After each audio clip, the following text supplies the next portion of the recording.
Man, here we go. Hey, we are back for another Finn's Take with CBD3 show. Hey, I appreciate everybody coming through tonight. This will be fun tonight. I guarantee you. I guarantee you're going to have a good time. Hey, jump in the chat. We're about to get this thing really cracking. First and foremost, shout out to the members gang. Shout out to the members gang. Appreciate y'all. Appreciate the love. Appreciate the support. It's big time. Do your boy a favor, punch that like button on your way in. We about to get this thing cracking. We got 10 in the building. Let's go. Let's get it. It's your boy. Finn's Take with CU83, man. Let's get this thing cracking, man. Let me know what y'all think about this new intro. Hey, shout out to my dog in the building, S. Harris. What it do, CB? What it do, S. Harris? What it do, my boy? Hey, you already know how we do for that first one in the room. We about to crank it.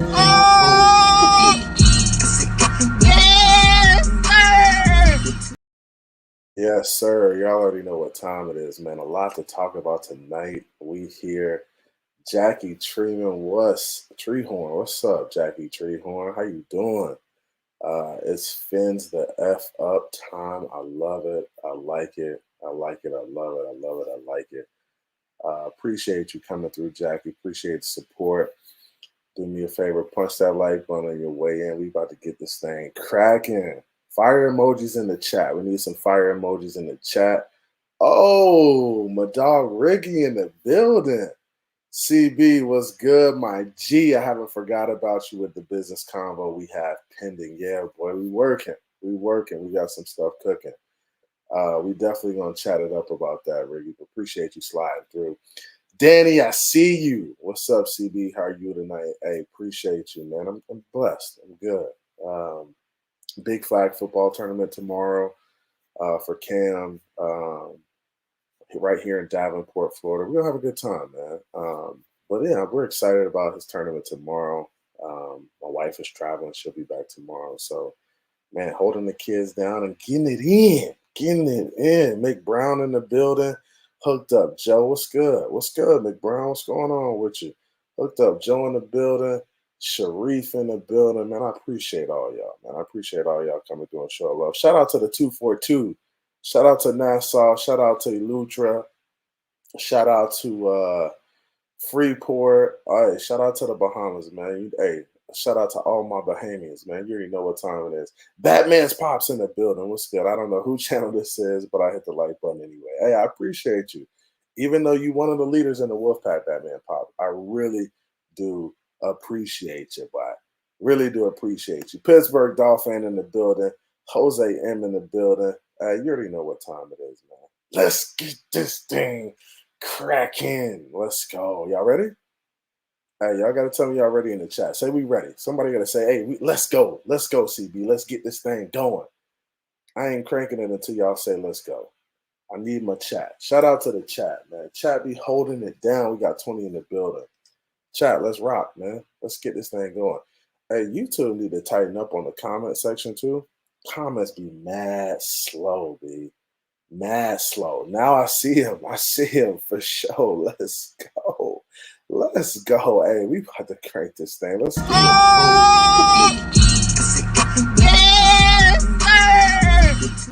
I know y'all boys miss me. I know y'all miss me, man. We the best in the nation over here. I don't know what everybody else do. Hey, we the best in the nation. Y'all already know, dog. We're the best in the nation. Supposed to be number one right now. Right now. Flavor J in the building. Let's get it. Danny in the building. Let's go.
Know what it is, what it do. What's good? What's good? What's good? It's your boy Finn State with CB83. Hey, coming to y'all for another banger of a show. Shout out to everybody in the chat, everybody in the building. Y'all know how we get down over here, man. Hey, y'all like that new intro though? That joint slide, don't it? It slide.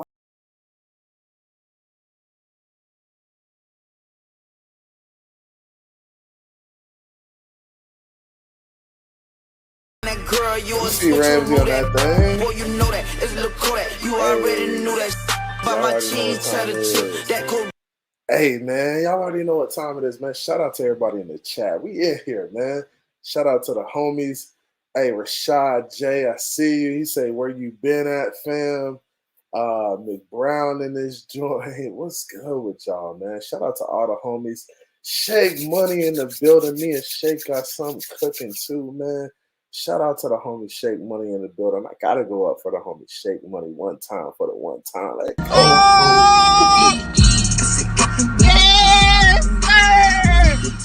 yes, sir, man. Hey, dude's pulling up early tonight, Shake. They pulling up early.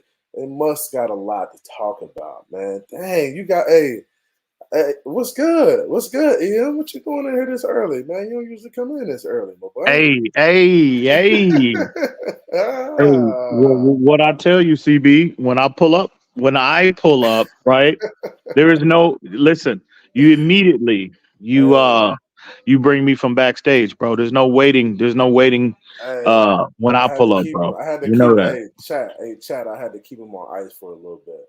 You know, I had to keep him on ice for a little Hey bit. man, that intro, that's a banger right there, bro. I ain't gonna lie to you, man. Salute. Hey, you know how we I do like it, that. man. We're gonna keep it clean. We're gonna keep it clean and classy, baby. Clean and Yeah. classy, man. But What's Ian, good, what's been CB? going on, man? How you been, man?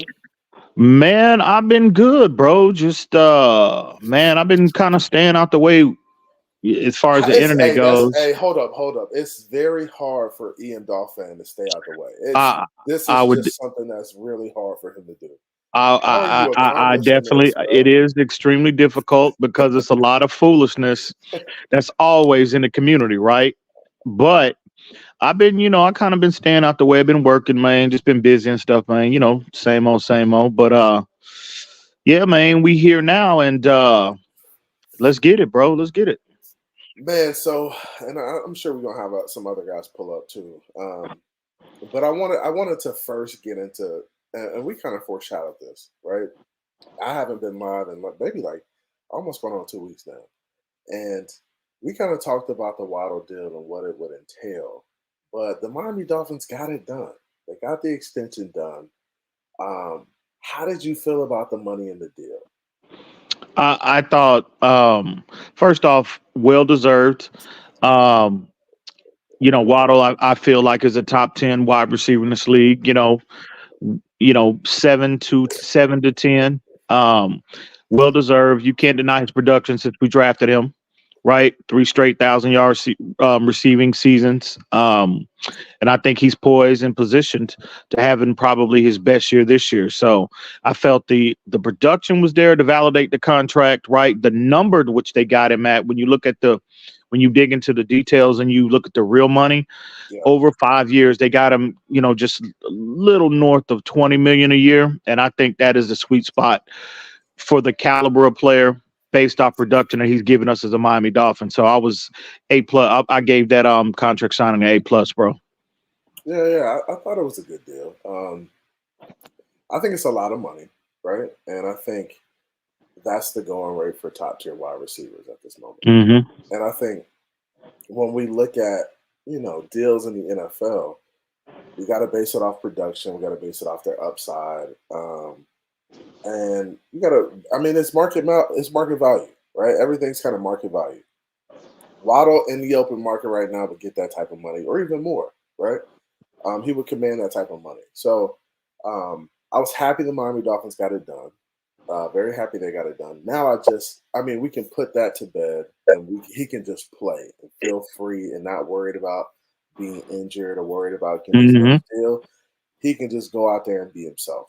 And I like it for the Miami Dolphins. We get to keep one of our own, and we talk about this too. Like we rarely get that player on that second deal. And that's the same thing that happened with Christian Wilkins, right? We wanted him to get that second deal, but he didn't quite get it. And people Well, I were mean, complaining about that. absolutely. Well, there was a lot of with the Christian Wilkins situation. The fact that we didn't get him under contract and re-sign him. Yeah. There was a narrative kind of floating around the community was that, okay, well, Chris Greer don't sign his homegrown guys, right? Which is ridiculous, right? I mean, he's proven. And I would always tell people, don't just necessarily look at the Christian Wilkins situation and automatically assume that he don't sign it. He don't like to lock up and re-sign his own players, because any GM, right, that are drafting, especially high draft picks, the top 3 rounds, you as a GM, you generally want those players to get that second contract, because it validates their draft status where you took them, right, as a top 3 pick. Yeah. So I just never understood the narrative that was going around, and it quickly got squashed, right? That people, was going around saying that, oh, we don't even sign our own players and all, but it was just people in their feelings about Christian Wilkins. Again, overly emotional about that player and all, people, when they get overly emotional about a player, right? They lean on their feelings, they lean on their emotion, they start to put out, false narratives in the community to validate,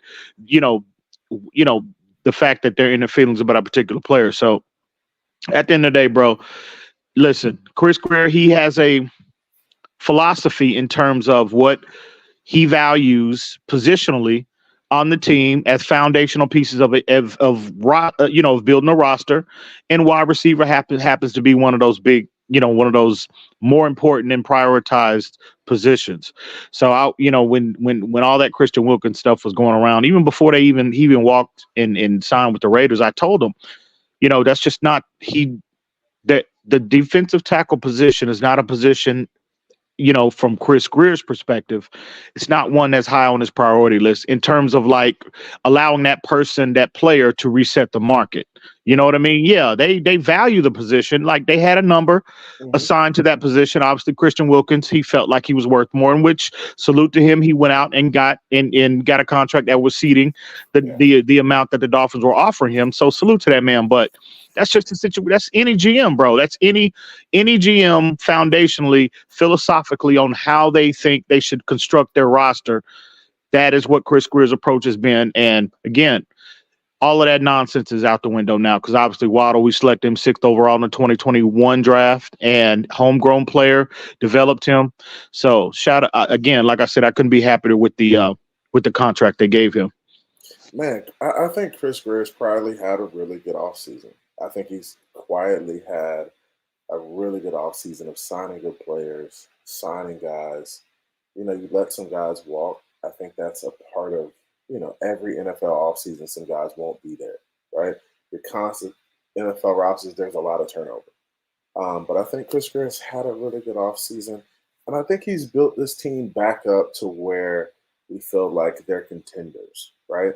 When we saw those guys leave, the Deshaun Elliott's, the Christian Wilkins, the Jerome Bakers, the Connor Williams, all these guys, we saw them leaving. We were like, man, this is going to be crazy. We got a lot of work to do this offseason. Let's see if Chris Greer can make it happen. And he's quietly kind of made it happen, like, in despite of all of that, which is kind of crazy to me.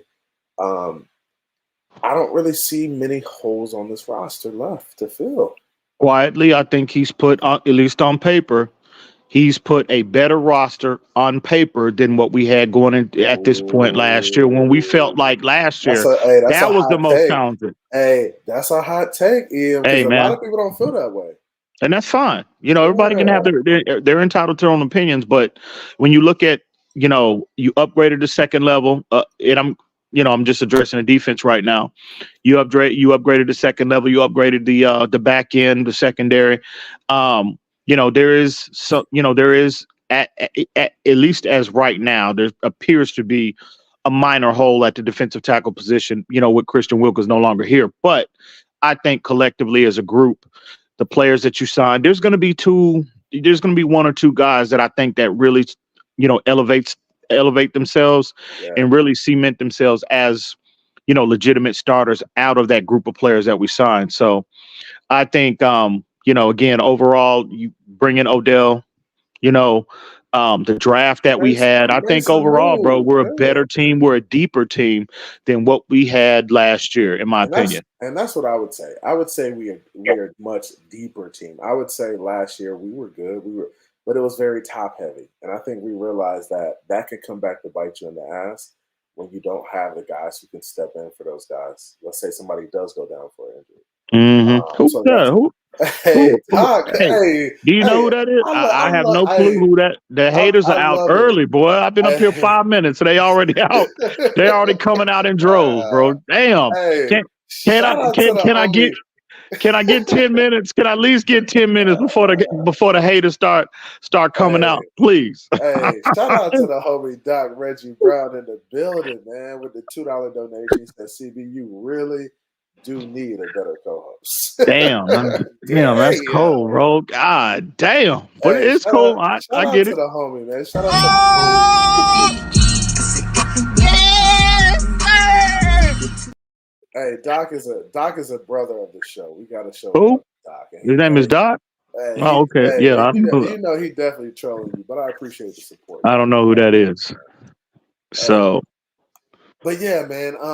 So we talked about the roster and the turnover. Like we said, honestly, I'm with you. I think it's a better roster this year.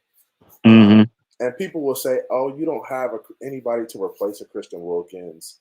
Your O line is still a question mark." And that's fair. That is fair. Right. And I think those are fair points, right? I get questions a lot on Twitter. People message me like, "Hey, CB, do you think we have enough defensively to kind of make this thing work?" And I told a guy the other day, I was like, "Yeah, I think the Dolphins have enough pieces. We don't have a Christian Wilkins, but we also got 3 to 4 other solid guys who can kind of take over for that production. I don't think you need one player.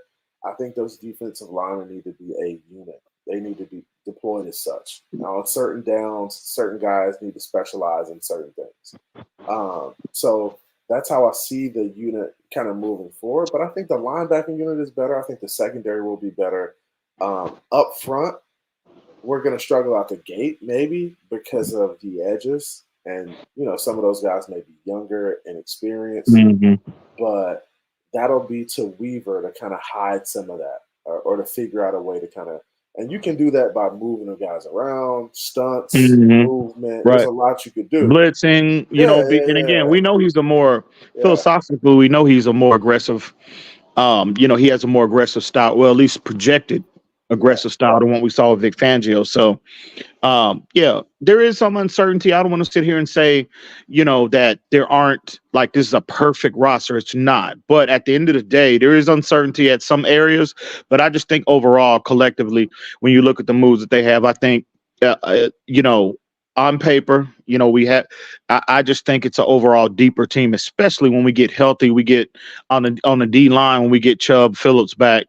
I just think you added Shaq Barrett, you obviously added Chop Robinson, Muhammad Kamara in the draft. Yeah. I just think when healthy, when we get all our guns back, this is going to be a tremendous defense. I can't wait to see it. I am eagerly anticipating to see what this defense look like. So, I appreciate I think we're in a good place, real quick. Appreciate the homie defense tailgate coming through. He says AOCB, I think StreamYard was connected to the wrong mic. I think it was too. I think I got it squared away now. Hopefully I sound a little bit better to everybody. Yeah, you do. You sound a lot better. Cool. I appreciate that. And that's why you need other YouTubers to come in your channel to kind of read the room, see what you're working with, see what your quality is. Because now he can come in, he can say, "Hey man, CB, yeah, I might like this dude, man. This dude might be all right with me, man. the fence tailgate, they might be all right with me tonight, man." Hey, man, drop that link for Cap, bro. Tell him to pull up. Oh, you want Cap to pull up? Yeah. Tell him go and drop that link. Hey, CB. send that link to him. Send it to him. All right, hang on. Yeah, send it to him. But yeah, man, shout out to everybody in the chat. Shout out to the chat. Shout out to the TFTG crew over there, man. I watch them dudes all the time, man. Hey, support their channel, support what they got going on. Shout out to Color. Every Batman needs a Joker, right? Shout out to Color in the building. But yeah, man, I appreciate y'all, man. Real quick, let's get to the chat. Chat, we're gonna y'all gonna ask me. So what we're gonna do is I'm gonna take on like 3 to 4 questions before we get into this next topic. Because there's some I want to talk about, some I want to address, but we'll get there when we get there, and that's gonna be coming up shortly. But I want to take on a couple questions. Jose M says we were signing linebackers for the playoffs. That's how we depleted. That's how depleted we were. Kohu was our number 2. Yeah, and I mean, we were definitely depleted. We were signing guys off the street when it came to playoff time. 35 plus, 35-year-old guys off the street, man. Like, never seen anything quite like that. The wave of injuries that we had last year. Hopefully, we never see it again, at least with our team. But yeah, it was just, again, that black cat was running around. They had several black cats actually run around Hard Rock Stadium last year, bro, because it was like, man, we were snake big for the better part of last year. So, crazy. Man, Glenn hits us with the I'm worried about our interior defensive line. I'm not, Glenn. And I'm not either. And I'm going to tell you why. Interior defensive linemen, and I'm not going to diminish their position. That's not what I want to do. But they serve a purpose, right? And their purpose isn't getting sacks or doing the flashy stuff. It's the dirty work, right? It's the holding up guys. It's, two gapping guys and allowing your linebackers to make plays. It's stuff like that. And I think we got away from that because we were so caught up with Christian Wilkins and his sack production and how he was going to make his money on his contract. I think I don't think every team works like that in the NFL. I think different teams have a different role for defensive guys. And I think our team now, it's going to be different. Our defensive guys are not going to be, our interior defensive guys are not going to be trying to get to the quarterback or trying to make all these flashy moves. And it's not going to be about, it's going to be about holding up guys, keeping your gaps, plugging it, make sure you're sitting down and make sure nobody can just move you off the ball. I think the interior 100%. defensive line is I think that position is a little bit overrated when it comes to like what people think about the position. There's only one Chris Jones and there's only one Aaron Donald in the league. Outside of that, there's not many other guys that are just dominating interior. They're just not happening. So that's why I don't really worry about the position like that. I think you can get guys in there who have experience and just play and still be a solid unit. And you heard, well, I don't know if you heard CB, but if you listen to Anthony Weaver, his interview earlier in the week, and he talked about, kind of philosophically what he's looking for at that position. And one of the most encouraging things, I think the most encouraging thing that I got out of the interview was that right, he feels extremely comfortable with the players that he has in house, right? And he mentioned he said we have a blend of guys that, again, to your point about being 2 gap guys that are bigger, stronger, have a little more girth. The 2 gap type of guys holding the point of attack, right, and relying the flow from the linebackers, keeping them clean and allowing them to flow towards the ball carrier. So he talked about that they have a blend of those type of guys and guys that are more 1 gap that can get upfield and penetrate a little faster, right, to create leverage against offensive linemen. He said we have a blend of those type of guys as well. So you deploy those guys in different packages. Absolutely. There will be a different. See, Fangio, again, we all know philosophically didn't rotate nobody. Right. He kept, man, they played a lot of snaps. Bro, like 90% of the snaps, I believe, which is a credit to those players, right? Salute both of them, because that's a rare thing to do on any interior player, bro. And that's it's very rare to play those guys for that type of snaps. It's just honestly, you get more out of rotating guys in because you give guys a spill, you give them a rest. I don't think y'all understand how hard it is to go 7 seconds. Average NFL play is about 7 to 8 seconds. But going full speed off the ball like that, 10 times in a row is very difficult on your body. It's hard on your body. It's not Extremely easy. difficult. So So I like the thought of rotating some guys in. It's gonna oh, help. absolutely. So I think from what I've gathered from not only that interview but other interviews as well, philosophically it's going to be more similar to what we saw under Brian Flores, which I'm happy about. I'm a fan of that defense. So, but yeah, that the rotation of guys, like I said, I'm more than confident. Again, his track record at developing defensive linemen. Look at the job he did in Baltimore.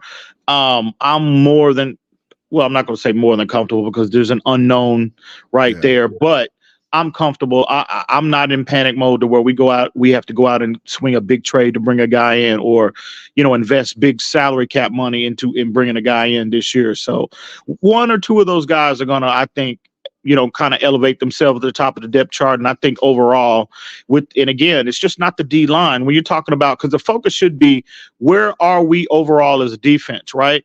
So the focus should be, it's not just the production on the D line, right? But it's the linebackers, it's the secondary as well. They all have to be in concert with one another for the unit to be the most productive that we've seen, that we all expect them to be. So I think we mentioned the improvements that they made at the second and third level, and I think you combine all of that. Also, the schematic difference where, again, when they run that single high shell, you'll have that eighth man down in a box for run support. So you combine all of those things under the umbrella. I think, again, we're poised to be a very, very productive unit against the run. So I understand a lot of people's concern because Christian Wilkins was a dynamic player. He was a very, very, very good player for us. But at the end of the day, again, and it is not to shade him in any way, but I think we'll be fine overall, bro. Yeah. Now this question, I'm gonna address it real quick. And does CB83 believe that Tua needs to be paid or play on the 5th-year option? My thoughts on this is pay Tua, get it over with, and let's move forward with the season. It's gonna free up some stuff, give you some ability to do a little bit more this year. I think we could use a little bit more, whether it's help on the offensive line or I'm not sold on the safety position help. I think maybe you bring in another corner or something like that. But yeah, I just go ahead and pay him and get it over with. The organization clearly feels like they're committed to Tua, right? It seems like Mike McDaniel has a really good relationship with Tua. I think that goes hand in hand with the organization and their philosophy on what they want to do moving forward. I think you pay him now before he takes off, because I think Tua is going to have a tremendous year this year. I do think that with the amount of weapons he has, being in the system another year, I think he's going to have a really good year. I say you go ahead and pay him. Give him the money. Give him the money. Whether it's 45, 46, 47. I don't think you get into that 50 range, but I think you're between 45 and 50 in that range. You give him some guaranteed money. Maybe it's 100, maybe it's 125, 135. I don't know. But I think you go ahead and pay him and get it over with, right? Playing him on a 5th-year option, I would just give him the security that, hey, he's the guy long term. You're the guy. Let's go ahead. We're gonna lock you up. Let's go ahead and get this done. Let's go win a chip. And then when it's all said and done next year, we don't have to worry about it. We don't have to worry about giving them the ultra bag next year. And I know people are like, oh, it's only going to be another $10 million a year annually. Man, just go ahead and lock him up now.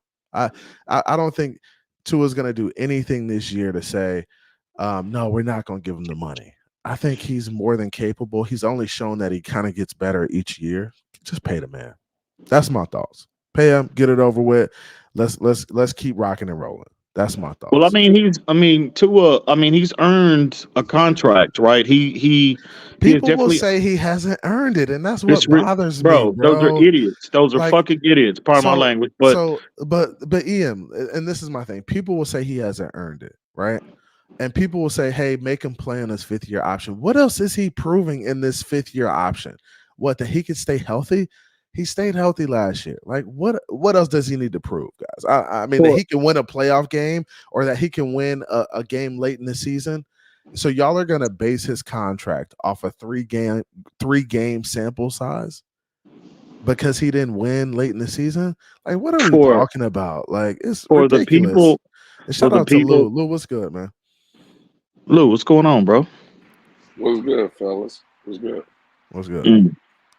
Yeah, for the people that are on the side of the fence of, like Tua hasn't proven enough to warrant an extension. I mean, man, bro, like those are part of my language, but those are fucking idiots, bro. I mean, what more? And I don't think, here's why I am with Tua. I think he's earned a contract, a fair contract. He deserves to be compensated amongst his peers, right? Top 5 to 7 to 8 guys in the league, right? He deserves a contract. His play on the field has warranted that. However, I don't think Tua, where I am with him, I don't think Tua has earned the right to reset the market. I just don't think. No, you don't have enough, team win. And again, it's not. And again, wins and losses are not a primary quarterback stat, but that goes along with it. You know what I'm saying? And then you also have, Tua was healthy, relatively healthy last year. Salute to him, but that's still 1 year out of virtually every other year he's played organized football activities. So we need a little more durability, right? We need him to be the best version of himself in December, especially when we play upper tier teams and ultimately the postseason. So we need more. You heard Chris Greer a month ago in his press conference. He referenced that exact same thing. We all know there's another level Tua needs to get to. We all know that, right? We can acknowledge that, but that doesn't make Tua a bad player or him not, deserving of an extension. So at the end of the day, I'm in agreement with you, CB. You do need to go ahead and both parties need to find common ground and get this deal done, because this is a massive, massive season for us. Yeah. And you definitely don't need to be going into the season with this quarterback controversy, his contract situation hanging over our heads, bro, because that's just a recipe for disaster. Yeah. I mean, that's my thoughts. Lou, what's your thoughts on it, bro? Well, this is exactly why I came up to jump in on this conversation right here. That's the one right here. Man, we have a bunch. I agree with EM. We have a bunch of idiots in this fan base. We really do. The fact of the matter is, when I listened to Tua, because Tua talked during the mini camps, the OTAs, right? And he said something that kind of hit me, where I was like, I don't think I've ever agreed with Tua more in a statement that he said when he said the market is the market. The market is the market. Right? Lou. Like that is, he was 100% spot on. And I've been saying it for about a month, and I'm going to say it here again live on your show, CD. The market for a franchise guy, when an organization deems you as that guy, the market is between 40 to 47 million. That is what the market is. Because there's not a quarterback. See all these fluff numbers, and I heard you and EM talking about the Waddle contract earlier, right? And EM correctly pointed out, when you look at the totality of the money that matters, it's around roughly 20 to 21 million a year, right? Same thing with these quarterbacks. I don't care about the 50-plus numbers that the average, the annual. It's talking about the guaranteed money. Yeah. The highest paid quarterback in this league going into the season is Deshaun Watson at 47 million, right? All of them, the top guys, they're all in between the 40 to 47 range. You mean to tell me Tua is not one of those guys? Tua shouldn't be one of those guys that get 40 to 47 million. Now, again, Daniel Jones got it. Bro, Daniel Jones got 40, coming off a season where he threw 15 touchdowns. Bro, and that was the market 2 years ago. And that, bro, like what are we 15. Like what are we talking about? Like what are we talking about, dog? Let's stop the cap. Tua's gonna get somewhere between 40 to 47 million. And looking at, again, Tua's first year to the fourth year, every year you've seen, every season he's gotten better at certain different things, right? People told me he didn't get better last year, bro. Well, though, again, I just came up here, CB. I said we have idiots in this fan base. You can't help them all. Put a name on. I'm gonna need some toes on that, CB. Put a name on that. People say he regressed last year. Well, what? Who you talking about? What? Who you talking about? Man, I tell you, man, the it's just crazy. Oh man, you hear something, bro? And when y'all The foolishness that people put out in our community, man, it's like if you hear some of these guys in these spaces, and bro, they be saying some wild stuff. Bro. wow, crazy. Like you would think Tua, again, Josh Rosen was our quarterback the last 3 years, right? You would really think, as overly critical as a lot of people in our fan base is surrounding this player, it is utterly ridiculous. Utterly ridiculous. That's why, again, everybody should not have a mic. You know what I'm saying? It shouldn't be allowed. Everybody shouldn't be able to type on these apps either, right? And again, I'm not calling nobody out. I just read comments, though. Look at Glenn's comment.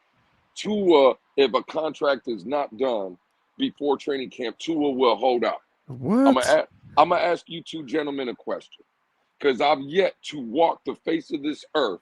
Now, Tua is locked in on the fifth-year option at $23.4 million. So let's just call it 23 and a half. CB and EM, have you ever met a man that is guaranteed $23.5 million and he's going to leave that on the table? Mm-mm. Is that what you think? Is that what we got? You see in the comments, right? We got people actually putting this out in the atmosphere. We got people that's actually thinking that people are turning down $23.5 million. Now, again, let me ask, right? Forget about getting the 23.5, right? Take that out. If Tua did hold out, how does that benefit Tua in any way? It doesn't. Where's the benefit? For the last time somebody held out was what? Le'Veon Bell? Bell. And how did that work out for him? Bro, it ruined his career, dog. like people, that would be a year. It would be a year of no film on Tua, right? It would give teams trepidation of maybe signing him if he was released. There's no benefit. The teams are gonna blackball you, bro. You just don't go against the shield, and that's kind of going against the shield when you're holding out. It's going against the shield, bro. There's no upside to that. No, there's no win in that. There's no win. There's no upside because you don't have any leverage, bro. Like, what are you leveraging? Well, again, I'm yet to find somebody. Forget about man. It could be man, woman, or child that is leaving $23.5 million on the table. I've never seen it. I don't see it either. El Capitan, are you? What up, buddy? Are you spreading this? Are you spreading this rumor that Tua's holding out? Daddy Ton, don't play. Ian. Daddy Ton in here, don't play. Daddy Ton. Who's spreading these rumors that Tua's holding out? Is it the fans tailgate? Who's doing this? Certainly ain't coming from our neck of the woods. Certainly is not. If anything. So what you trying to say? What you trying to say, CB? The gate is all about that drama, bro. Is that what you trying to say? Hey, is that El Cap, or who was the other dude who was on the show that looked just like him the other night? Is that El Cap, or is that the other dude? That's a good one. Who is that? That's a good one. That's a good one. I'll give you that one. Hey, who is that? That's the dude. Hey, you're the dude that sings the fight song. Can you give me the fight song one time? Come on, Andy. Hey, Andy. Oh shit! Damn. Miami Dolphins. No. Let's not do that. Yeah. I sing really good, dog. I mean, I ain't singing that, but I can sing pretty decent. But anyhow, I will say this. Yes, EM, in some forms, yeah, we about that drama, but no, this is not our story. I don't know where it is coming from, because to me, I've been saying long before anybody back early when they were like, oh, the Dolphins have to sign him. I'm like, no, they don't. I've been saying this since last year, since the end of the season, since during the season, the whole time, that not only does he have $23 million sitting on the table, but they remain to have his rights. They have his rights. We've seen this happen where players sit out the fifth year because they have a dispute. Then they come back and want to play. Tua, first of all, Tua ain't that guy, right? He's not going to do that. He ain't gonna do that to his teammates. And I've been saying just as yesterday, right? He's got to. I don't think his people's, from his family to his management, his accountant, his everybody that's the team Tagovailoa, is going to tell him to take the risk for the fifth-year option of $23 million versus to whatever the Dolphins are offering. Now, I think the Dolphins will give him more, but you're talking about minimally, and this is a minimal, and I'm going off 4 years because we had some confusion last night, $165 million in guarantees. If we're talking 5 years, you're closer to $200 million in guarantees. There is no way that he leaves $200 million of guaranteed money in his future gone for 23. How much more are we talking here? Another, even if it's 40 million, you're still going to risk 200 million for 40 more million. That's kind of pig-headed if you ask me. I don't think he's going to do that. I don't think that's his character either. Yeah, I'm with you. I think Tua just really wants to get the long-term deal done, right? And I think it benefits Miami to try to get it done now too, because you have the leverage of the injuries in the past and stuff like that. You can kind of protect yourself, and you can say, hey, we still need to see a little bit more, but we're going to commit to you long-term. And they can say, hey, we're going out on a limb, right? Because you haven't shown that you could really stay healthy for multiple seasons. So giving them the deal now, getting it done, I think is the best way to approach it. I think they're going to come to terms soon, and I think they're close in terms of language and money. Do you agree that the market is between 40 to 47 million? Yeah, I think it's between that 40 to 40 to 50 range. I think I would say the market's 43 to 47. Okay. Yeah. Well, I don't think he's going to be at 43. Just to be completely honest with you guys, Really? I think he'll be above 45. You think above 45? I think it's 45. No. I think it's 45. No, I think 45 is the sweet spot because golf is what average. Like the real money is what 42 and a half million. Okay, so no, I thought we were only talking guaranteed dollars right here. Yeah, 45 million in guarantees. What you're saying? Yes. Yeah, 42 to 45. That's the sweet spot for me. Bro, Jared Goff got 4 years, 170 off the 4 years. That's 42 and a half million. That's 42 and a half. That's right. That's right. I'm thinking Tua is 43 and a half. That's what I think is fair. Maybe 44. Yeah. I think he wants 45. But I think 44 is split in the middle. I think the Dolphins offered him 43 and a half. I think he wants 45, and I think they come to the table at 44. So that's what I think we're going to be. Mm-hmm. Yeah, but at this point right here, right, we're basically pinching pennies. At this point. It's not that much money. Hell yeah. Really pinching pennies. I mean, hell yeah. What you mean? I ain't throwing my money around like an idiot. Come on now. We gotta. I don't know, man. I don't know. Something tells me they're a little further apart than that, Cap. I don't think they're that close. Yeah, Not that close. I don't think the holdup is over like a million here. No, bro. I don't think so. I don't believe Look at it like this. If we're talking $2 million per year for 5 years, that's $10 million. I think they're probably around that. Well, I don't think it's about the money at this point. I think it's about the language in the contract and the protections, and I think it's about that because when it comes down to it, Tua hasn't really, he's shown that he could get injured, right? So the Dolphins probably have some protections by hanging on to the ball too long. and that's the case. So I think the language in the contract may be the holdup at this point, and they're just trying to tweak that language to get it where it kind of, helps both sides. Do you think also, what about this, CB? Do you think that they're looking at Tua being significantly lighter than they saw him last year? And maybe they're worried about, the concussions from the year prior that weren't a problem because he added the weight and now he's kind of toned up. Do you think in the back of their head, they're still worried about that because of the size? So this is my thing about concussions. This is my thing about concussions. I played football, right? And I coached football. Yep. Concussions have nothing to do with like body mass. Like let's I don't know, dog. When you weigh more, you're harder to throw around, dog. But no, it's not about being thrown around. It's about like neck strength, stuff like that. Like it's not going to come down to your body weight. Break your motherfucking neck, bitch. Your stomach and your back ain't got shit to do with hitting your head on the ground. Like, let's be real. Your neck strength is what you need, and that's why I don't know. Tua didn't get a concussion, dog. Listen, Tua didn't get a concussion because Tua was working on his neck strength in the offseason. Oh, don't say it like that, dude. It sounds weird as fuck, bro. He's working on his neck strength in the offseason. You gotta get it's not about the weight, right? Whether he has the weight or he doesn't, right? Every one of Tua's injuries was a result of him holding on to the ball too long. That is it. Going back to college. But got this to is the extend thing. days as a quarterback, dog. Hey, quarterbacks have to hold the ball a little bit sometimes, and No, not 5 seconds. Every major injury Tua has had, pipe bro, down and learn he some has football. held on to the ball Educate 5 his ass seconds right or now. more. CB, educate his ass right now. EM, pipe down. Stop because, it. Hey, Oh, this is what you got to Stop understand.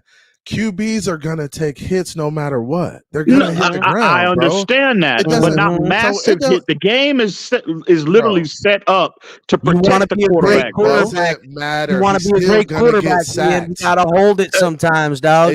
First of all, I Tom Brady took that. a ton of sacks. Tom Brady took a ton of sacks. He just knew how to fall down and hit the ground and not hit his damn head. Okay, well, like, come on, bro. Let's not do that, bro. So didn't he address that problem last year with the supposedly with the jiu-jitsu training? Didn't he do that? It wasn't about. So when he got sacked this year, did he hit his head? Did he get concussed? He knew how to roll. Get out okay the with way. him. He had a little bit more weight on him. That's a step in the positive. That's a step in the right direction. Shut the hell up, Cap. It's not no cushion for the push. Bro, it's not about body mass, man. It's about neck strength and keeping your head off the damn ground. Put your hands down instead of putting your damn head down first. That's all it is, man. Again, he addressed that last year, a step in the right direction. Yes, the concern is not as heightened as it was before. So again, I'm not. Cap this is got me. us on this dumbass conversation about body mass because yeah. Like again, you know what? Don't play now. Don't play right now. Don't play. Y'all dropped them cap is trash emojis in a chat. Goddamn it! You know what I'm saying? The star of the show is. I mean, it was going along pretty nice because Lou is up here, but it's really taking off now that I'm here. You're welcome, everybody. So cap is trash. Y'all go ahead. Goddamn it. Let's do this though, man. Did y'all hear about the Kurt Warner situation? What? Kurt Warner? What? Yeah. What's going on, CB? Man, I'm gonna pull this up. I'm gonna play the clip real quick. Give me 1 second. Let me share the screen. I want to play this clip. Warner. Kurt Warner, Greg Cosell. Oh yeah, I seen this. Hell yeah. Yeah, so we're gonna play this clip and we're gonna talk about the clip afterwards, and then we'll talk about kind of what Kurt Warner said and kind of address it. Here we go. Well, I think offensively, it'll simply be an expansion of what they do because you have to play to your quarterback. And Tua is a timing rhythm thrower. You know, we've talked about this for the last number of years. That's who he is. That's what he'll be. He can't be more than that because his talent level does not allow that. But he's really, really good. You know, now this is a very interesting point here that he makes. I gotta run it back. We're gonna run it back. It takes 15 seconds. I really pay attention to what he says here. I want to address this. Quarterback. Tua is a timing rhythm thrower. You know, we've talked about this for the last number of years. That's who he is. That's what he'll be. He can't be more than that because his talent level does not allow that. But he's really, really good. You know, he's got a quick drop. So Greg Cosell says that Tua is a really good quarterback, anticipation, accuracy. But that's what he is, and that's all he can be because his talent doesn't allow for anything else. CB, I mean, that's kind of all Tua has shown outside of some place. I would say it right now, the NFL quarterback Tua has shown kind of what Greg Cosell is saying to be correct. I don't know. He phrased it in a way I would disagree that that's all he is. That's all he is. But I would say in the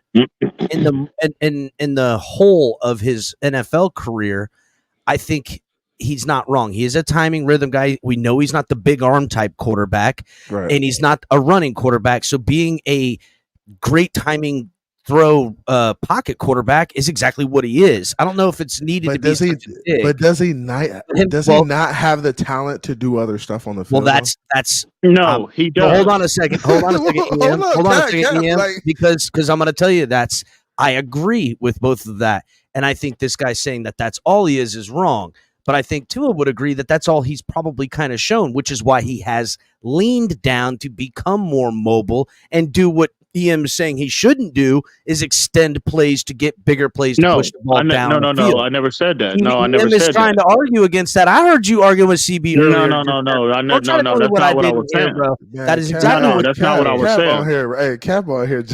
Hey, You wanted to send him the link. He bringing that wanted to- tailgate hey, foolishness.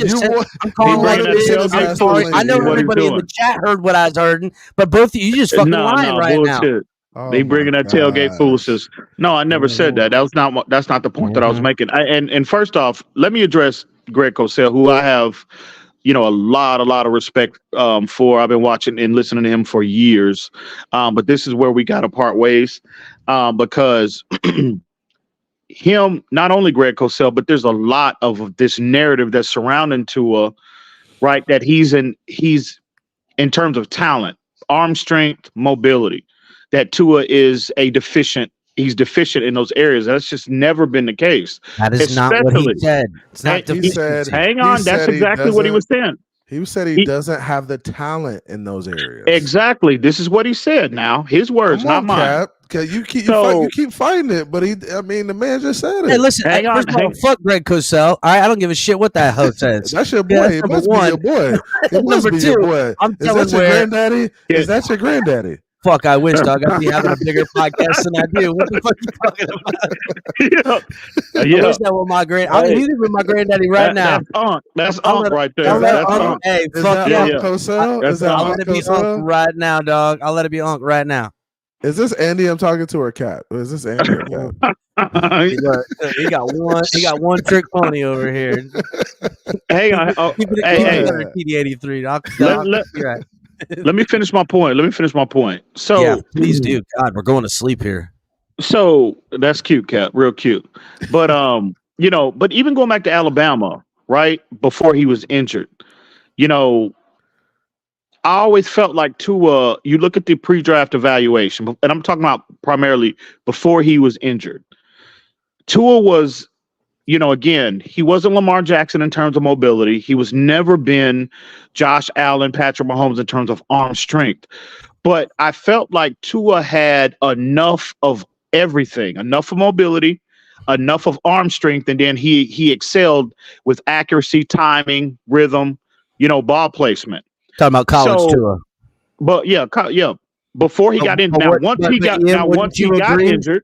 Yep. Wouldn't you agree? We haven't seen the mobility to absolutely. I would agree. I would agree with you, Cap. That's why you agree with me again. No. Hang on. Hang on. Let me land. Right. So post injury, yeah. Tua, I would say Tua in particular in 2020 and 2021. Yeah, he was definitely limited. He was trying to get. He was a limited version of himself, right? Yeah, but I felt like under Mike McDaniel again. Fast forward to when Mike McDaniel became the coach in 2022, right? 2023. Now going into the third year of Mike McDaniel's offense. Remember he took those injuries. We got a new question in 2022 with the concussions. I felt like he answered that in 2023, but I'm just talking about why this Greg guy, Granddaddy Greg, made this take. Granddaddy Greg is not talking about injuries though. He's just kind of talking about his limitations as a quarterback. But again, I think he's stuck. Face value. He's not a Dolphin fan, right? He ain't a diehard Dolphin fan. He's only taking what games and what things he's seen. I'm just trying to add a little context to his 2D dimensional purview of Tua Tagovailoa. The Dolphins are successful on him being in the pocket and throwing timing passes and really dicing people up. And that's not wrong.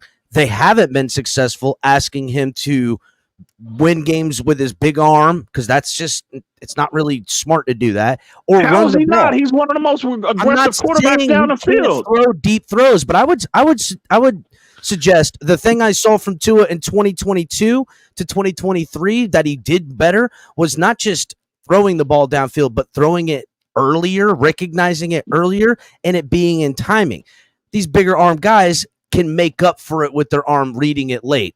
I'm not saying it's a wrong not thing often. No. We've seen Josh Allen again. First off, hang on. First off, talking about abilities and abilities alone. No, hang on. Why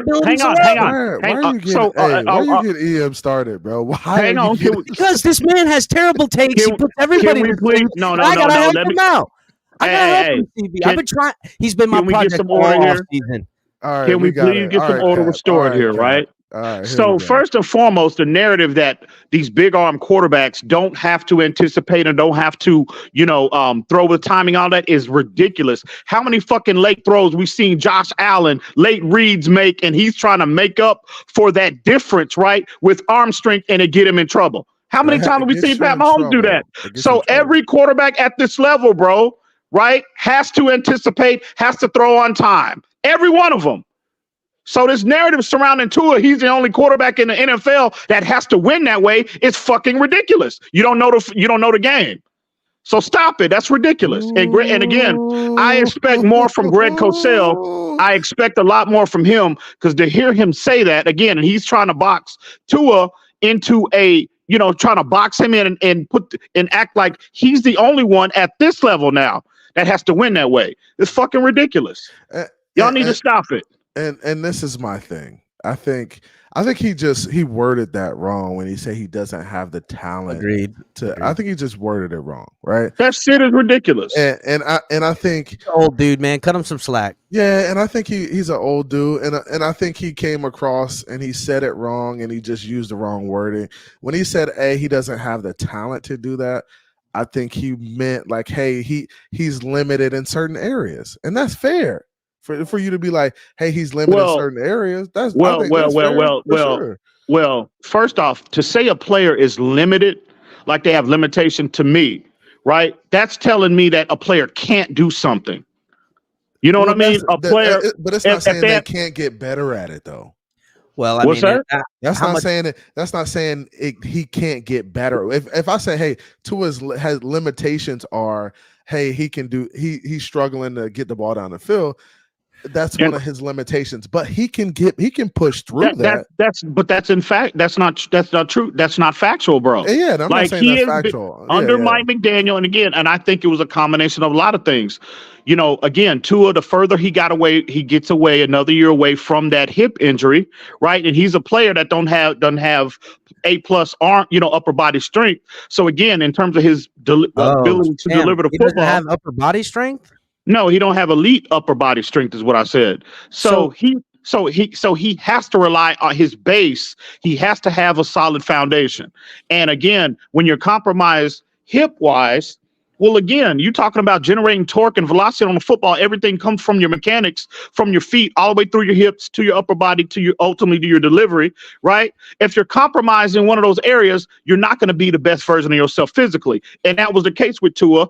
Being in 2019, he gets hurt 2020, 2021, but now from 2022 and beyond, now we're in 2024. That has not been the case with Tua, because I think he's going back, especially under Mike McDaniel. I would say the last 2 years, he is in the best shape of his life. He's the strongest version of himself. And in terms of his ball, that nobody's debating that Tua hasn't gotten better. What are we talking about? No. This is what you do. You change the argument. No, I'm not saying nobody's saying that, Cap. What I am saying is on his lie right there, CB. You heard him? He choked on his lie. For him to, it feels like he's boxing Tua into a corner, and he's saying the man can't. Yeah, no, again, I agree with that. He definitely said this is what he is. He can only do what his talent will allow him to do. But he's an old ass man. Let's cut him just a little slack, right? Hey, so let me go ahead and look. I'm finishing this clip real quick, and then we're gonna talk about the next part. All right. Well, I think offensively, it'll simply be an expansion of what they do, because you have to play to your quarterback, and Tua is a timing rhythm thrower. We've talked about this for the last number of years. That's who he is. That's what he'll be. He can't be more than that because his talent level does not allow that. But he's all right, that's where he fucked up. Yeah, his talent level. He can't be that. Talent level will only allow. Again, bro, it's just a bad take. It's a bad. It was a good take until he says what he can't do, and that's just. I think the man is. I think he still thinks Tua. He still has the mindset of the 2024 version of Tua is the 2020 version. Is what he's seeing. Is what he's thinking in his mind. Let me and that's not the truth. It's not the case. Let me finish. drop, quick set, really accurate in the short to intermediate area. Obviously, they've got tremendous speed at receiver. They added Beckham. This is a team that uses motion, I think, more than any team in the league, and they use motion to get free access off the ball. It's difficult for defenses to play against them because you have to kind of shrink your defensive menu when there's so much motion because you don't want to get caught. So, I think offensively it'll be structurally and schematically similar with some expansive additions just based on the fact that it's another year with the same coach and the same quarterback. Well, I think offensively it'll simply be an expansion of what they do. That was a terrible take by him. So he said there's going to be an expansion. So if he's limited, if he's limited though, if he has these limitations that he's referencing and that he can only be X, Y, Z, well then how can you expand? How can you expand?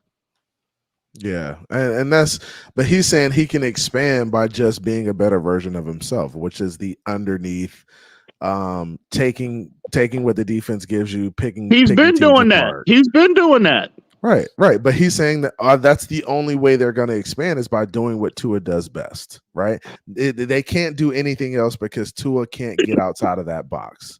And that's basically that's not expansion in my opinion.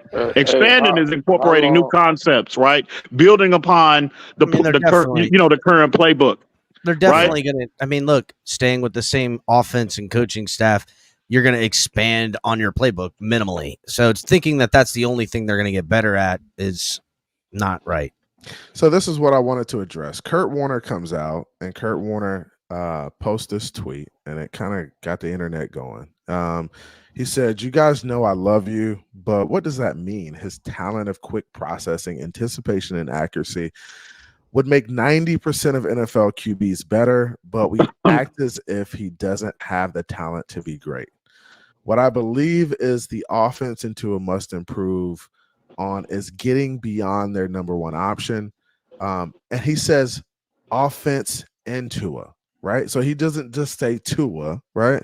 He says the offense and the scheme, the whole process needs to get beyond the number one option. And then he says that ability to give quality compliments and the ability of Tua to get to compliments. When available, there we go. EM doesn't want EM wants quality compliments. You just told me to yeah. So that ability to give quality compliments and the ability of Tua to get to them when available is their biggest shortcoming, in my opinion. And that's not talent.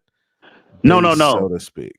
No. What he's saying is when Kurt Warner, when he says to present quality compliments, basically what he's saying, we need more talent outside of Tyreek Hill and Jalen Waddle, which is exactly what Mike McDaniel did this offseason. What you need is some balance and you need some versatility and you need to he's talking about in the passing tree. Yeah, you need to use the entire field. Yeah. Listen, getting OBJ and adding him to the wide receiver. But I thought Berrios was running wide open every play. I thought River Craycraft was running wide open every play. I thought Durham Smythe was running wide open every play. That's what I was told. That's what I was told. That's what they always do. So this is what I wanted to talk about. So Kurt Warner came kind of to his defense on the take, right? And then you have TD Finns talk, who basically replies to Kurt. Is Warner. that Tony Two Throws you talking about? TD Finns Tony Two Throws, right? Okay, go ahead. Finns talk. So TD Finns talk. My guy TD Finns talk comes out and says, "Quick processing?" ? And then he puts false. Right. So he's saying quick processing. That's false. That's false. That's not happening. He says anticipation, is mistaking spot throwing and timing with anticipation. Then he says accuracy is good, but not as near elite as many think. Okay. Greg is right. It's his lack of talent, subpar arm strength limits this offense's true potential. Inability to process post snap after first read limits offense. Processing and arm strength equals talent. I'd love to discuss this further, too much to type, but I think You mistake anticipation, accuracy, and processing with what's actually happening. And he says, hit me up if you'd like to discuss this further. If I may. So, and that's a lot to digest right there. No, it's not. No, it's not, bro. Like nobody, no responsible football mind that knows the game should not be trying to digest that foolishness. That is absolutely ridiculous by TD. But again, listen. So I think Cap thinks differently. Cap, what's your thoughts on this? Well, first of all, listen, TD is going hard in the paint. He's making some real extremes in this there.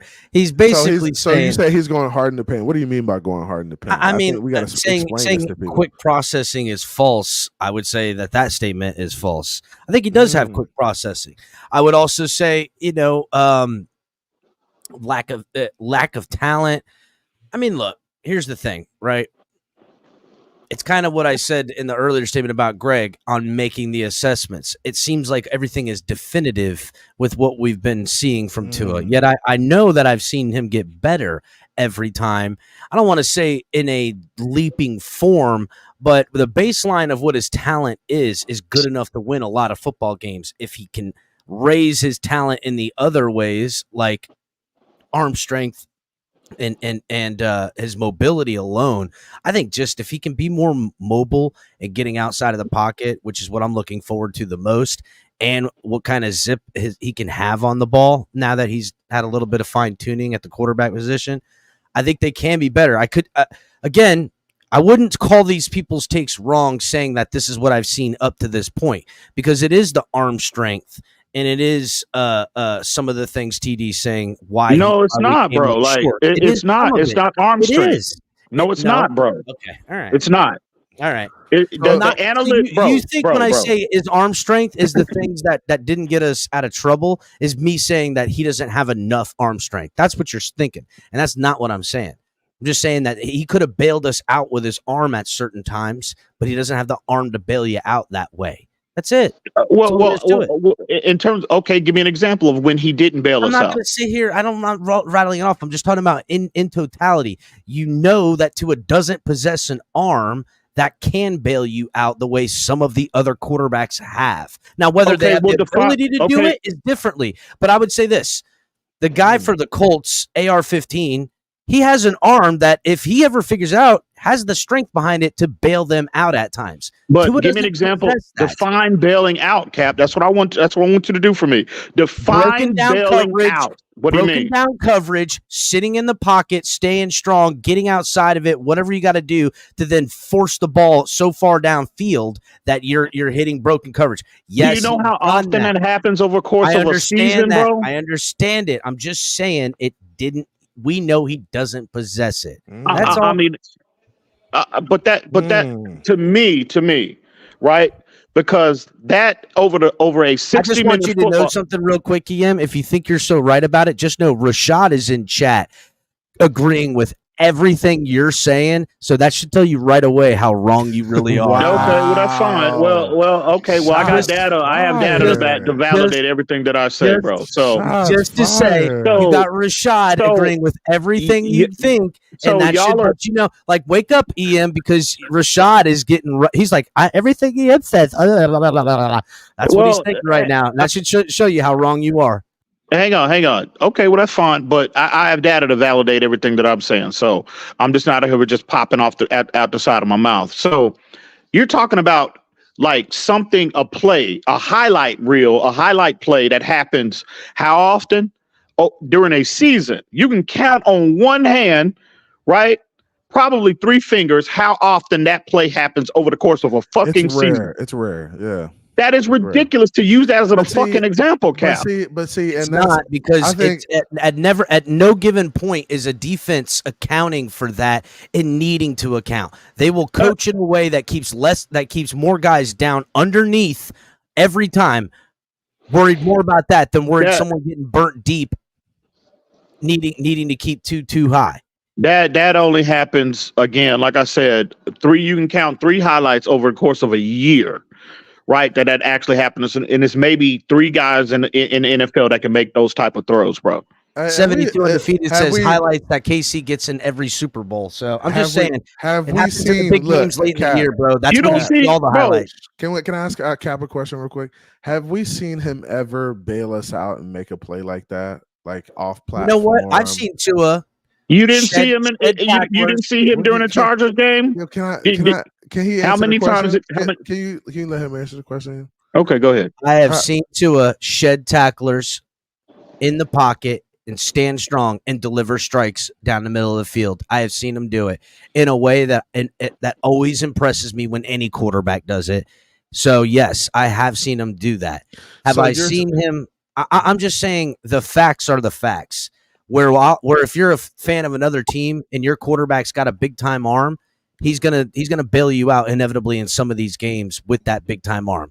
Tua doesn't have that big time arm to do that. What he does and can do is lean more on his timing and his rhythm to disagree with that. Hit those big time throws and kill defenses anyhow. 100% disagree with that. But in a broken play, bullets are flying type of scenario, is Tua, zipping one on a rope down 50 yards down the field.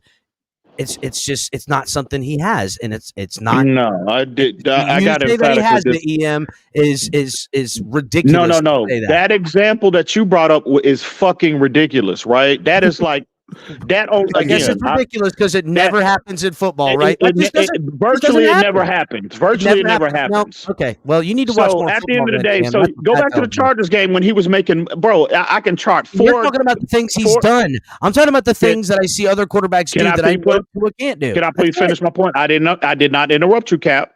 Can I please finish my point? CB, are you gonna jump in here? Are you gonna weigh in here? Go ahead. So at the end of the day, bro, hey, hold up, real quick. 95 in the building. Push the damn like button. Let's go, man. I like that CB jumped right on top of you as soon as he said he wasn't going. That's real cute. That's real cute. Good job by you, CB. But at the end of the day, bro, like, listen, we've seen Tua make plays off script, off platform, however you want to term it to be. We've seen him do that. And now, has it been consistent enough? No. But again, to listen to people like TD, listen to people like Greg Cosell, listen to people like Cap, right? They want to box him in and act like he hasn't flashed that ability, which has not been the case, bro. That is a fact. You're pointing out throws, and I'm pointing out what is expected of him and what we know. You're talking about one throw here or there, and I'm talking about it's a fact. Everybody knows it. That if you're thinking that Josh Allen arm and Tua arm have the similarities in arm strength, you're wrong. Said that? Who said that? You're pretty much saying it. No, you're pretty bro. much Stop. saying it. Yeah, you are. Don't do that, Cap. You're pretty much saying it. Don't dude. do that, bro. Nobody's saying that. Nobody's saying that. I preface everything by saying, right? We all know Tua is not that A+ athlete, right? A+ arm strength. We know that. But he has enough of arm to make any throw he needs to make at any given time over the course of a 60-minute ball game, bro. That is a fact. Yeah, hey, and this is the thing. I think you can win with either quarterback in the NFL. I think you can win. Absolutely, I agree with you, CB. So why? This is my thing. Every quarterback in the NFL does not have the complete package. They don't. I don't think any of them do. I don't know. I think Patrick Mahomes he's damn good. He's really close to having everything. Pretty close. He's pretty damn close. But I think he's definitely an alien. He's far few and in between. There's not a lot of Patrick Mahomes in the league. A lot of the other guys don't have the complete package, but they do have some really good traits. And I think Tua has some really good traits that you can win with in the NFL as long as he is playing within the system. He has a good running game. I think Tua can be successful, no doubt. So you got to kind of take the good with the bad and just kind of work your scheme to your quarterback. And I think that's what Mike McDaniels is trying to do. And I think we can be successful. Do we need the guy that's going to be off platform and make a ton of plays? At times you do. At times you do. Down the field late. We may need Tua to show up for one, maybe 3 of those plays throughout the season to make a game-changing. At times you need a quarterback to go off script. Listen, when guys go down, defense is struggling because they got injuries, and you're in late in the season, like everybody else, that's when those quarterbacks do that. And we need more of that out of him. Bottom line.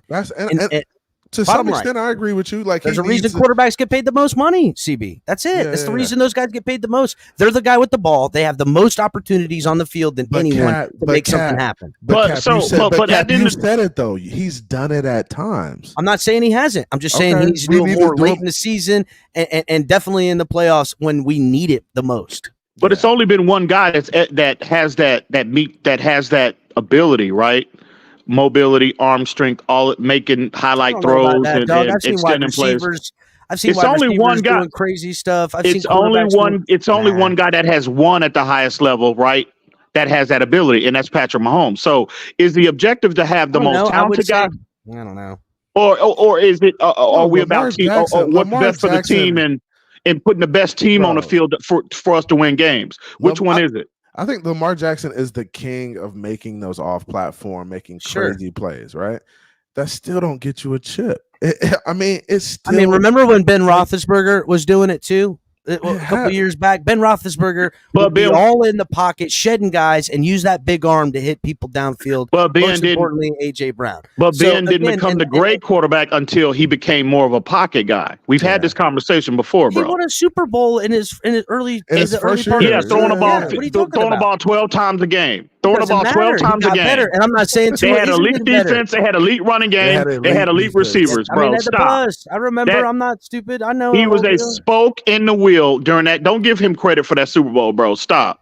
Oh, now he don't. You gotta give him a little credit. Come on, now. A little credit, but don't give him all the fucking credit. A Hall of Famer. Some credit, yeah. Didn't give him all the credit. I gave him some credit. You're saying he don't deserve any. Look at this guy. He was a secondary. He had a secondary role in that offense that year. Dirty work, man. Dirty work. But Tua has the ability to do it. That's all I'm saying. He has the ability. When a guy says, "Oh, he doesn't have the talent to do something," I'm just like, man, y'all. People are saying Tua's tapped out. His ceiling has been reached. What's your thoughts on that, Lou? What's your thoughts on that? Has Tua? I think this conversation has been pointless for the last 15 minutes. That's what happens when you bring Cap up. I will never say drop the link. You said the for link Cap ever. You're right. I won't do that again. I'm not gonna make that mistake again. Because you guys were putting me to sleep earlier. I'm not gonna make that mistake again. Can I just say something real quick, and then I'm gonna go back on mute like I have been. The narrative that Greg Cosell had with the limited, right? Cool. I'm not. Y'all can debate that like y'all have, right? And we've gotten nowhere. The simple fact is, Tua, for the system that we run, he's perfect. He works. He's perfect. He's the perfect guy to run our system. So as long as Mike McDaniel, this scheme is here, there's nobody better than Tua to run this system.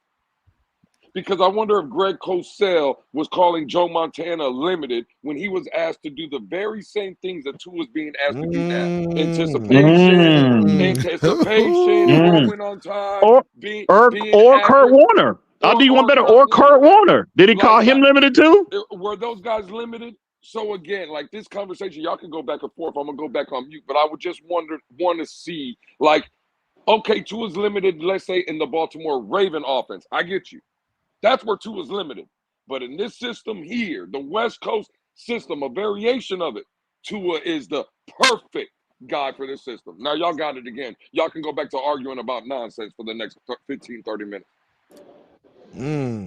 That is a fact. Yeah, and that's what it comes down to, bro. I don't know if that was the question TB asked him, but Lou came with a different fact. That's cool. Well, again, I haven't been able to. I'm not been feeling well today. You can hear it in my voice. I'm not going to scream over a bunch of nonsense that's being spewed up here for the last 20 minutes.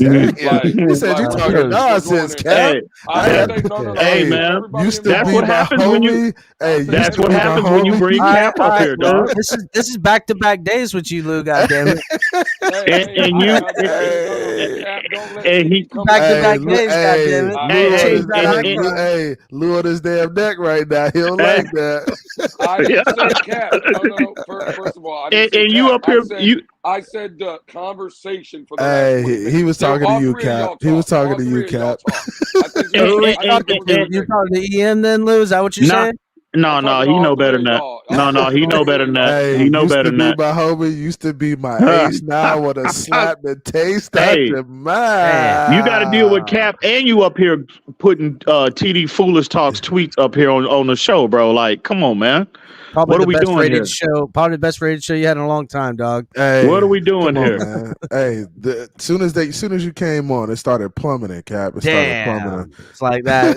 Hey, I need them Cap is trash emojis in the chat. God damn it! You know what? Y'all I know ain't what to seen do. one. I'm sure your friend Rashad will throw it up here real soon for you. Oh wow, Rashad! Yo, what's up with you and Rashad lately? I don't know. I seen his bitch ass in chat. I don't know what his deal is. Rashad know who the real ones are. He know who the real ones are. God damn it! He knows who the real ones are, and the real ones aren't. He know that. He been around since day one. I gotta cook his ass. He know. Hey, Rashad not messing with Andy. Hey, Lou, just so you know, Lou, Rashad's been agreeing with EM the whole time, dog. That's what I know. Hey, again, Shah been he's the day oneer, right? He know he.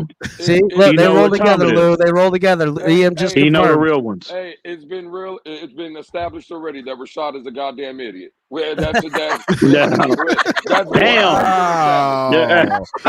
Which is why he likes everything that EM spewing is bullshit. Well, he ain't the only one. He's not the only one. He's not the only one. Can you do me a favor, CB? Can you highlight Crazy Dolphins comment? What does he say? Hold on, let me see. Look, okay. He says what? Now hold on real quick. Leave that up there. Because when you three were talking for 20 minutes, I never seen a comment like this. I spoke one time, and you start seeing comments like this. Bullshit. You should have seen me in the chat earlier. Everybody was El Capitan in this chat. You learn from the listening to EM and put you to sleep with his fucking terrible take. That's what ended up happening. Lucky I ain't got the controls right now. Well, all I know is I feel proud because goddamn it, who does Lewis surround himself with? Goddamn it, who did he I feel proud. From? He learned from the best. Goddamn it. The motherfucking no. He learned from the best. He learned from the best. He know that. He learned from the best. Hey, CB, I'm glad EM said that, dog. On the outro of this video, you should play that Sam Cooke because goddamn it, change is coming. Hey, see. He'd say change is coming. Change is coming in 2024. Well, again, you want to like I told this other fool, this clown, right? You want to commit YouTube suicide? Well, then you go right ahead. Goddamn it. Yeah, it's cute. Oh man, hey y'all, this has been fun, man. This has been real fun. No, it hasn't. It was extremely productive until Cap got his ass up here. Yeah, but I will never. I'm gonna take that one on the chin. I'm gonna take that one on the chin, right? I will never make that mistake again. I won't. The fox in the hen house. I had to come up here and eat all these chickens, baby. I ate up all these chickens. Is that Andy or is that Cap? Is that Andy or is that Cap? See, now it's not funny anymore. It was funny before. Now it's just weak. CB, real quick though, like kind of circle back to TD's tweet real quick. You know, that's not the only thing that we need to address, right? I think because can you pull it back up? Yeah. Like the whole getting timing, anticipation confused with spot throwing. I want you to pull it back up because I don't want to misquote TD. Hold on, let me do this. So didn't he say at some point that like he was saying about how he thinks there's he's trying to differentiate between anticipatory skills and spot throwing? Is did I read that correctly? Yeah, so TD says the inability to process post snap after first read limits the offense. Processing and arm strength equals talent. And then he says, I'd love to, discuss this further. But he says, I think you mistake anticipation, accuracy, and processing with what's actually happening. No, before that, when he's saying about getting anticipatory, mistaking spot throwing and timing. Exactly. Mistaking spot throwing. So the spot throwing thing, I don't like that. That's something that's like a 2000. That's a 2021 off-season take, right? Because I felt like he kind of got better at his anticipatory takes and accuracy in 2022, and then last year, I mean, dude, he was leading guys with the deep ball, right? So that's not an anticipation or spot throwing. That's a guy recognizing, reading, and reacting with those deep throws. Because I seen him go through his progressions and some of them big drops. So I know what you're saying. I feel like it's an old take. Well, the point I wanted to, the thing that I want to point out is that, a quarterback being anticipatory, right, and spot throwing are the exact same thing. Because when you talk, quote unquote spot throwing, he's throwing to a spot on the field where he's anticipating where the route is going to develop for his wide receiver. They're the same fucking thing, bro.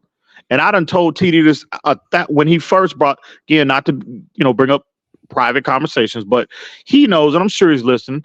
I've told him this straight to his face when he first introduced that into the community. I was like, bro, you're giving him a compliment and you don't even realize that you're doing that. So when you're talking, again, go back and listen on Finside NFL with JT O'Sullivan, right? He's got arguably one of the biggest YouTube platforms out there, right? When Reason asked him about quote unquote spot throwing, he was like, bro, every quarterback is taught to throw to a spot, because another term for that is being anticipatory. You're throwing to a spot on the field, anticipating the route of the receiver to develop at that point. So this is what I'm saying about people don't know the fucking game. And if you subscribe, and again, this is nothing I hadn't told TD to his face, so this is not any breaking news, right? They're one of the same. So can we please stop this spot throwing, trying to differentiate between spot throwing and being anticipatory when they are the exact same fucking thing, bro? Damn. That's big time right there. That's big time. Yeah, I think the spot throwing narrative, I think that's overplayed. Like, come on, man. Like, quarterbacks are taught to throw to a spot. Like, my son is playing the quarterback position right now. I'm teaching him to anticipate where his guys are going to be and get the ball there before they get there so they can catch it in stride and keep running. Like, what are we talking about? Like, that's quarterback 101. Again, man, that is, like, again, bro. But this is my thing about that, where Kurt Warner was spot on, right? I think the offense is a philosophy, right? And it's a system. And I think Mike McDaniel controls how the system works, right? And I think if Mike McDaniel is saying, hey, typically I want you to go to your first read because that guy's open all the time, or he's open a lot of the times, right? That may be what Mike McDaniel is saying, but Kurt Warner is also saying, hey, Mike McDaniel needs to kind of work through the first, get to the second and third options in his offense. And I think that's a Mike McDaniel thing. I don't think it's a Tua thing. I think it's partly Tua. I think it's partly McDaniel, but I think they go hand in hand because Mike McDaniel is the one calling the plays. He's the one structuring the offense. He knows where he wants the ball to go, and he knows where guys are going to be and where it should be open at. So that goes hand in hand with what's going on. So I think we got to put it on both Mike McDaniel and Tua in the offense and say, hey, if we need to work through second and third and try to get to the tight end on some of these plays. I would agree. Try to get to other locations. And that's where I think that's where we fall short. And it's not just on Tua. And I think that's where the casual fans will say, oh, Tua's a one-read quarterback. He only looks at his first read. He doesn't just look at his first read. He gets the second and third. Now, we would like him to get there more often because some of those guys are running open. But I think that's on Mike McDaniel and kind of forcing him to get through that. That's a coaching thing to me. But that's a coaching thing. I would agree. But again, I think Kurt Warner is putting the emphasis more on personnel, because what did he say? Present quality alternatives from your first and second read. Like, I don't give a fuck if you don't have anybody that can get open, bro. I don't care if you don't have anybody that can consistently, other than the first and second options, that can get open and separate. I mean, bro, what are we talking about here? Yeah. So again, that is look at the strategy of Mike McDaniel this offseason. You got Odell, who's been known as a guy that can separate with the best of them throughout his career, even at his advanced age right now, right? You're looking at Jonnu Smith, one of the more athletic players at his position that can separate consistently. So if it was not about personnel, there would have been no need to make those big time moves and bring those players in acquire those players on the team. So again, I'm not saying it was all. I'm not saying they weren't getting open at all, but the third, fourth, fifth options, right, were not getting open as consistently as a lot of people in the fucking fan base were making it out to be in the offseason. Now that's fair, Ian. I think people were overblowing it, but I think there were times where Tua needed to get to. Well, absolutely. You can say that about every quarterback in the league, bro. You definitely can. There were misreads, absolutely. Yeah, and I think and I don't call that a misread if you don't get to your third and fourth, bro. Because honestly, you can only get through half of the field sometimes. Like, I mean, it's hard to get back across to the other side of the field. Y'all got to understand these plays happen at a very quick, bro. Getting the ball out in 3 to 5 seconds, that's not a lot of time, right? My son is playing flag football right now. The clock is at 5 seconds, bro. You got to make your decision quick, and you can't be late over the middle. You can't be late anywhere because that's going to cost you a pick. So it's a very hard position to play. I think people just kind of downplay the position in general. They think the shit is easy, right? And it's not an easy position to play. It's not easy to get through to your third and fourth read on a play. That shit is difficult, especially when you got guys like Tyreek Hill and Jalen Waddle who are usually going to run wide open because they're so damn fast and they can sit down and stop on a dime. Like, let's be real. And that's where I'm at with it. I mean, damn, I hate to kill y'all like this, but I just know football and I just know what it takes.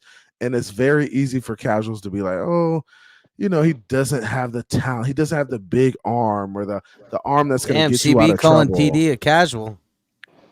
Nah, you look at you. You reaching hard right now. Shit. You reaching hard. Boy. I just caught that. TD TD does have some casual takes sometimes. That's fair. I mean, that's the nature of it. But what I'm saying is, you can't downplay what these guys do. The position is very hard to play. We can look at Trevor Lawrence. We can look at Justin Herbert. We can look at Joe Burrow. All those guys misreads. All those guys are late over the middle sometimes and throw interceptions. It happens. It's the nature of the game. But it's about being consistent and stacking up good series and good plays. And Tua's done that. Tua's been solid. Oh. They say we're making too many excuses for Tua. That's what Mr. Finisher crazy, says. bro. Yeah, I've seen excuses. That. All right. Oh, man. Y'all are fun, man. This is fun, man. Hey, man, listen, I just think, it's Cap, another level too. Cap, come over here and get real quiet. What's up? It's a reason. Oh, there's a reason for that. Sorry, I fell asleep, man. Fucking Ian was talking so long. Don't put me right. Hey, man, school is in session. Hey, you know, when school is in session. Hey, man, listen, they can't thrive in an intellectual environment. So they struggle when school is in session. So it is what it is. I don't know what else to say, bro. Hey, I appreciate y'all boys coming on, man. Hey, Lou, shout out to Lou, man. I know he wasn't feeling good, man. I appreciate you just coming through and being a presence tonight. I know you, get better, my dude. Take some medicine, get right, dog. Man, it's been all good. We haven't been talking about nothing. We've been going in circles for the past hour, but blame Cap. Blame Cap. And actually, that's my fault. Blame Ian. I've been the best part of this whole show. Everybody in chat been saying it the whole time, dog. That's what I know. Everybody in chat, other than Rashad. Sharif said drop that link. Sharif said drop that link, CB. I just woke up, dog. I just woke up, EM, from you putting me to sleep. I don't know if Sharif's doing it too. Sharif said drop that link. Hey, Cap, tell people where they can find you, though, man. The Fins Tailgate. Everybody know. I mean, you want to come and see some we don't let CB come around too often. He's always hiding in chat, and EM's kind of welcomed every now and again, but only in small doses. I'm good. You can't have him for the you can find y'all Lou there all the time. You and EM were having a kumbaya the other day. I saw that. No, I know, ain't no it was a good show. kumbaya, goddamn it. It's up when I see Cap, he throw it. It was a There good ain't show. no kumbaya. Lou, Hell it was a no. goddamn powwow, Lou. That's what it was. Fuck It was a outta here. goddamn powwow. It did look like a little powwow. It was a little bit of a Fuck powwow. outta here. It was a little bit of a That shit was, powwow. hey, Ian, that shit was real cute. That shit was real cute. You was up there with Cap. I like that. Man. Hey, man. You know, trying to keep it right, dog. Trying to keep it right. Hey, man. Yeah, I'm a man of the people. I'm a man of the people, goddammit. Oh man, let me shout out the homie Irv real quick with the $5 donation. He says, "What's with this narrative that Tua's always going to his first read way too often and that he doesn't get through his progressions?" What? I'll tell you what it is. Oh, that narrative that Tua only goes to his first read is something we saw when we were running the RPO. That's it. It was that read option RPO, and it was like that's all he can do, and that's what the narrative against the naysaying on Tua coming out of college was, and then to see it in the NFL in such a limited capacity on offense, it was like, oh man, they're right. This guy can only do that. But since then, he's proven different, right? Whether that was what all he could do to get to start with or whatever, it doesn't really matter because 2022, 2023 Tua is not a first read only quarterback. It's just the facts. It's just the facts. Damn, you kind of going against some of your old TFTG. No, bro. takes, Listen, bro. listen. Oh, so what you saying, CB? I'm saying. What I'm saying is that when I made the takes at one point the show, they were right. When he came out and got better, I said it. He's gotten better. No, and then last year he showed. You used to say he didn't have the ability to be that. Oh yeah. No. If my memory serves me correctly, now pull up the receipts and let's see. Hey, I got receipts. And when he one of the ones that said Skylar Thompson gave us the best chance to win as well, bro. One Cap. I don't know if you got the receipts, CB, but if you do, put them up. They ain't got no receipts. They got no receipts. They got no receipts. I think Cap was he was pumping that whole Skynet narrative. If my memory serves me correctly. Damn right. You damn right. I did pump that up. You know why? Because the shit's funny as hell, and you know it. You know it's funny. So you was just trolling. So you was just trolling. I'm always trolling, bro. If this thing was all how a lot of people want it to be, it would be the most boring app on earth. You're welcome for me and the entertainment I bring with the craziness and the good football takes. As you can see, I'm very magnetic. We don't know about good football. Hey, we're still waiting on the good football. The best football takes. Sorry, you're right. The best football takes. You're right. So you can catch it on the Finn's Tailgate. I give you the drama. I give you the trolling. But good football takes, I don't know what the hell you talking about. Best drama, best trolling. I have no idea what you're talking about. I mean, damn, dude. I don't know what else to say. Lou, tell me if I'm right or am I wrong, Lou? Who are you backing up on this? I need TD. I need TD to jump on. You got good football takes, Cap. Don't let them do that to you. Damn. You know you got good football takes.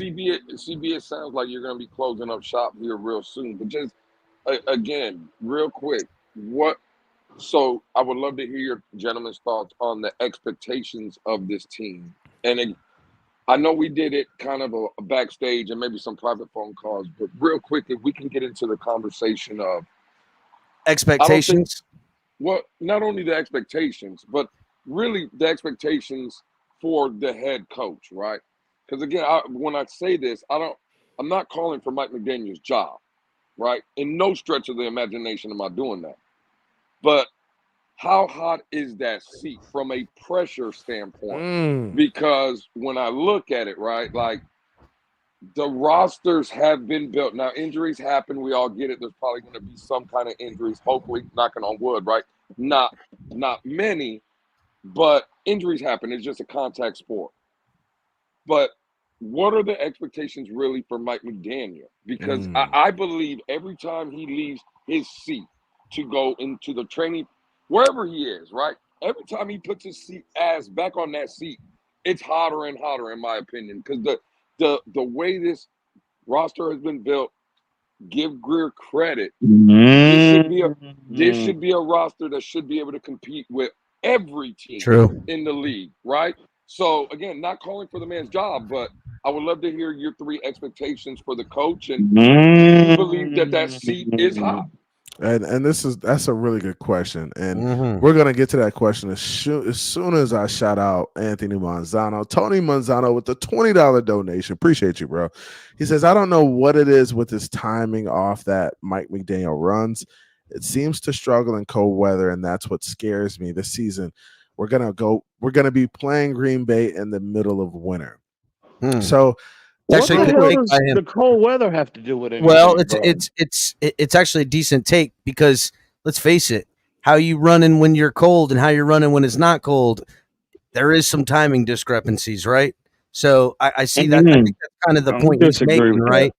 I think that's kind of the point Anthony's making here, that there is a slower moving clock when it's a little colder out, and the offense maybe needs to throw in a little bit more power plays. I believe that's the next step in evolution with this team. That's why we got the tight end. I think we're going to use that more. I think we're going to run. I think we're going to go. I expect a lot of stuff differently from how we looked at the end of the season offensively than this season personally. And Cap, I agree with you in terms of like we need to run in cold weather. I think in those situations, hey, on 3rd and short, run the fucking football, like point blank, period. Like why would you go to a low percentage play in bad and if you're weather? winning with the run, stick to it. Yeah, like Stick to it. you Break got to them. do it. Well, And I don't think we necessarily struggle with timing in cold weather, but I think we struggle with play calling in cold weather. And that's kind of my thoughts on. I think Mike McDaniel struggles in those positions where he's in. But I also think it was his second year, and this kind of rounds to Lou's point is that up to now, I would say no. Mike McDaniel has no heat under his seat right now. Depending on how this team performs this year, yeah. Even if I would say this, everything's on the line because it's a 3rd year. Look how the Dolphins have treated all 3rd year head coaches. Coaches around these parts have been getting fired on their 3rd year since forever now. Yeah, right? but I don't think Mike McDaniel's there. I don't think so either. Yeah. But it's as equally as possible that if the Dolphins completely fall off and miss the playoffs, and they paid Tua, and Tua did fine, but lost big games because of play calls. Defense didn't, just struggled, and they only win 8 or 9 games. I don't think they'd fire him, but damn, dude, his seat would be the hottest it's been up to this point. Yeah, I don't think. Again, I don't subscribe to the narrative that it's just the cold weather is what gives us problems. It's the upper tier teams playing in cold weather that gives us problems, right? Because again, the Jets have one of the best defenses in the league, top 5 all across the board. We hung 30 in each game we played against them last year. So I don't necessarily think it's a cold thing. And again, I do agree, like in cold weather, I mean, I do feel like we do need to run the ball and be more consistent and not just, and I think running the ball more north and south, a more power approach, a more gap, implement more gap. I agree with that. Gap schemes, right? In cold weather. But I don't subscribe to that. The reason why the timing is thrown off in cold weather, no, I think it's just the upper tier teams are better equipped personnel wise to disrupt, get up on the line of scrimmage, jam our wide receivers to disrupt the timing, and then you combine the cold weather with that, which is what's giving us the biggest problems. It's a story. It's the same for the Dolphins. We're a better team now than we've been in the past whatever amount of years. These past 2 years, we've been a much better team than we've been in the past 10 years. And guess what? Because we're a better team, when teams come from up north to play us in the heat earlier in the season, not only are we hard to keep up with, but we got home court advantage or home field advantage because of the heat. Same is true at the end of the year. If we're playing better teams at the end of the year in colder weather, that's their advantage. It's a part of the game in football to me, and that was kind of my take with the tight ends and running backs and how we're looking to get better. And EM, you did it. I think we need to implement a more power approach in our offensive game plan later in the season. I think that would be a wise thing to do. I can't believe CB you stopped the question I posed to read this bullshit. The simple fact is, Come on, again, man. I gotta damn. He done donated though, Lou. Damn. Again, I'm Damn. talking about the donation. You could have shouted them out for the $20 donation, but the reason for the comment, and you see the idiots in the Savage. chat. Well, again, I you're told right. you, I'm not feeling well. I told you. Luke is cranky as fuck when you ain't feeling well. Damn. Because this is the bullshit right here, and you see all the idiots in there. It's a Tua problem. Well, see, I'm old enough to remember Dan Marino struggled in cold weather. These same cold weather teams with Yo, Dan you better Marino watch it, Lou. People were dropping it. Oh, You damn. better watch it, dude. That's Dan, I dog. don't give a fuck about who's That's a dirty watching or motherfucker none of right that. there. The That's a simple dirty fact dog, is, boy. That's a dirty again, the motherfucker. narrative is Tua can't win in the big weather, and I would argue it's the Dolphins, and it's been the problem. Because when Marino was playing, Buffalo went to 4 straight Super Bowls. There was years that Miami was playing Buffalo in those playoffs. Why was Buffalo in the Super Bowl and Miami was not? Because Marino could throw the ball 65, 70 yards. Marino had the strongest arm that could throw balls through the wind and cut through the weather and didn't give a fuck. And he was taking L. So miss me with all this bullshit, bro. If we're going to talk, let's talk about shit that matters. Not dumbass fucking comments blaming Tua for every goddamn fucking thing. We get it. Oh, Hey, he killing the yeah. wolf pack. Damn. You gonna let this happen, Cap? On your watch? On your watch. I don't even know how that's Damn. directed at me. I thought that was directed at Anthony the whole time, but Man. It's directed at all the idiots in the chat. It's directed at all of them. I like Cranky Lou, man. We gotta. Hey. What you talking about? He always cranky. Fuck you mean? like He always cranky. What you mean? I like Cranky Lou, But man. I'm Cranky saying, Lou is got to it, show up more often. Is it not? He because always of- did- cranky. Did Dan Marino not struggle in cold weather? He It's just a yes or no question. The Dolphins struggle. Dan Marino, no. The Dolphins, yes. Oh, but He Tua's part of the that only one team. struggles in I cold got weather. It's you, not dog. But it's let's not the say Dolphins' Dan Marino. problem. Dan Marino ain't lost nothing, dog. What you talking about? You just I went didn't through. You say- go. We lost didn't say games he in lost. December. Does Dan Marino do it? But you also said he can cut through the wind because of his arm and everything else. And Cap, I know you're smart enough to understand. What I'm saying is, if you listen to these fucking idiots, they tell you that's the quarterback we need to win. And all I'm saying, Marino had it, and we were losing. Well, that's not what I said. Mm. What did I say is I'd be interested in them putting a more power approach. Is literally what I said late in the season. A more And power that's why- run game. and that's why I wasn't directing nothing at you or none of you See gentlemen. how CB do us like that? Shut I up, was- CB. Absolutely. And I mean, what is Let's go Josh back to your Allen's? question. What is Josh Allen's issue then? Right? I He got think the it's strongest their arm probably coach. we've I think ever they need to seen. fire. I think they need to fire that coach, guys. So you So it's firing not coaches now. it's not an They arm fired the strength OT. issue, bro. So going back to And Lou's question, look at 72 undefeated. So Lewis is saying he would take two over Marino. No, I would say I would take both of those gentlemen over your sorry ass though. That's what I would. Oh, damn. I would take both of those over your Oh sorry ass. shit. Damn. Cranky Lou Oh, on the shit. tear tonight. Cranky Yo. Lou. Boy, Hey, turn up, Lou, hey, goddammit. Turn Hey, up. hashtag, hey, y'all gotta put Turn up. hashtag Cranky Lou in the chat. Hashtag Cranky Lou's chat. No, Come on, let's go, chat. Hashtag the chef is in the goddamn building. Ooh. Yeah, hashtag that. So to answer Lou's question, what are my expectations of this team? Is that was that the original question? Expectations of Mike McDaniel, right? Of Mike McDaniel. Oh, yes. Well. And do you believe that seat is hot or not, Cap? So I say no. The seat could become hot at the end of the year if Tua remains healthy throughout the season and the Dolphins come up short and in big moments there's some blunders. Absolutely. Because to me, one thing I'm not going to allow is the defense to be an excuse. I don't care what happens because the defense has a rookie defensive coordinator.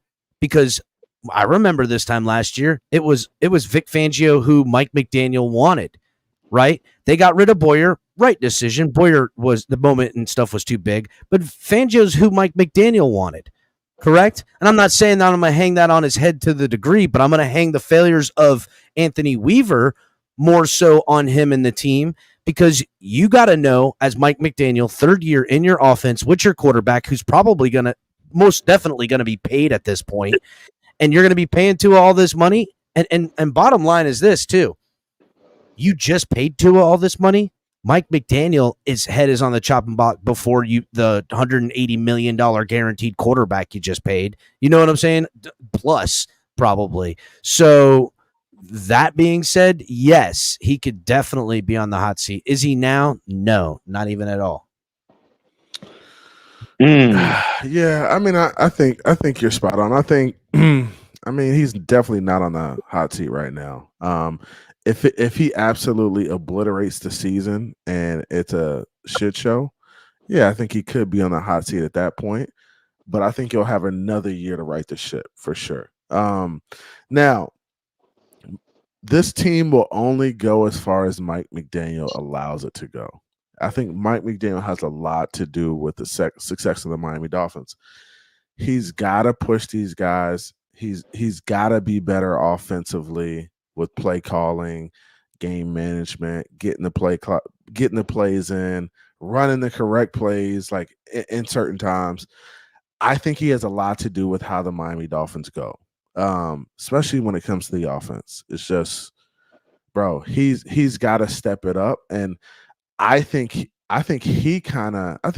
was good last year, but I felt like his play calling was kind of like very one-dimensional last year, and I felt like it wasn't like that his first year. What do you mean by one-dimensional, CB? I mean he kind of forced the ball to a couple guys, and when I say force the ball to a couple guys, I felt like he was very reliant on Tyreek Hill and Jalen Waddle. And when those guys went out, or when they were missing, in a series, we looked kind of stagnant. I'd like to see us get back to where we're using the tight end, using the fullback. I think this offense was operating at a high level when Alec Ingold was very involved in terms of blocking, in the passing game, catching the ball in the flats, like doing stuff like that, right? So I think he needs to get back to some of that stuff and not be so reliant on the pass game when it comes to, forcing the ball to Tyreek Hill.